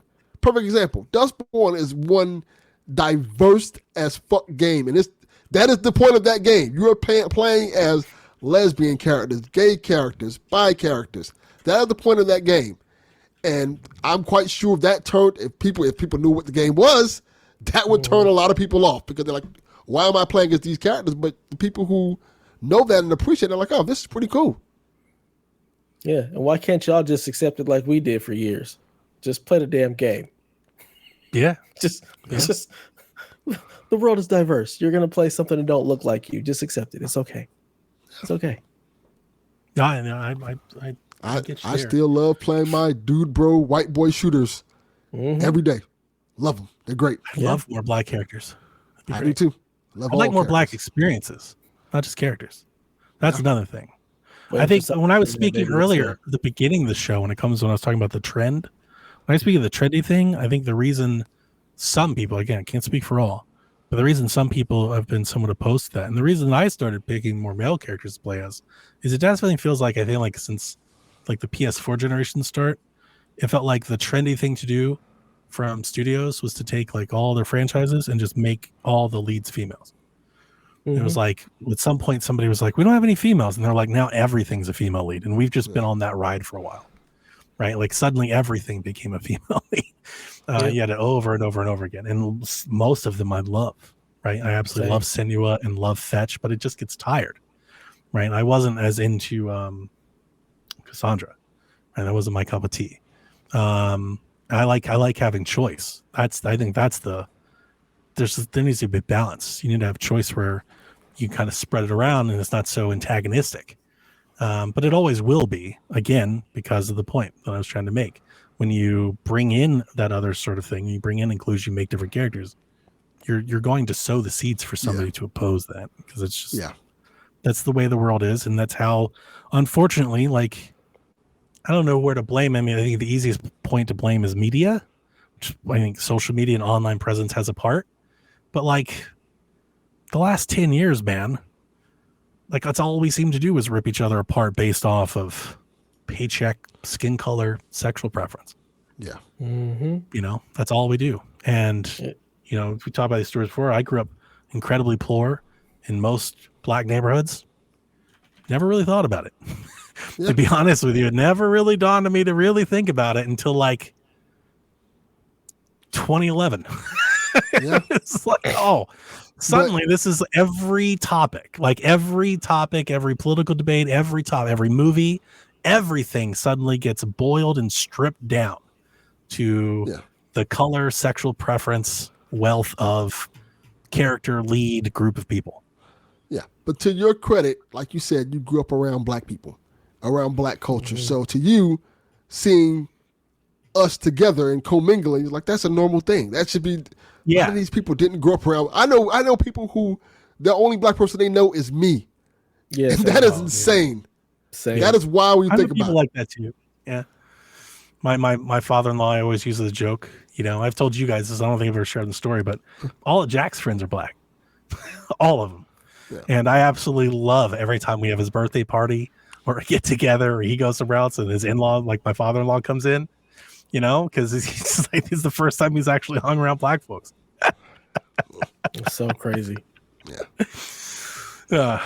His walk of life, he was military and everything. He just didn't really come across it. Yeah. He's a country boy from the swamp. Yeah. So it was never his bag. Yeah. I think it's sad that something that has diversity is considered woke instead of just reality. Like it's just so ridiculous to me that everybody wants to complain. Oh, why's it got to be woke? Because it includes the colors. They've really of the cheapened world? the word. Like, they have. I'm just like, bro, come on. I mean, woke can be a thing. I guess the question is, what's the purpose? Have you changed characters or storylines for woke's sake, for like just to have it, or is there actually any meaning behind it? You know, like, are you like, that's what I'm saying. Like, are you telling a black experience? Like, does the character adopt any traits from their heritage, their upbringing, their difference, like, or is it just to like, are we just checking boxes? Yeah, I don't think we have a lot of examples of we're just checking boxes. Like that's what I would consider like woke. I don't think we have examples of that happening. Yeah, that's not a real thing.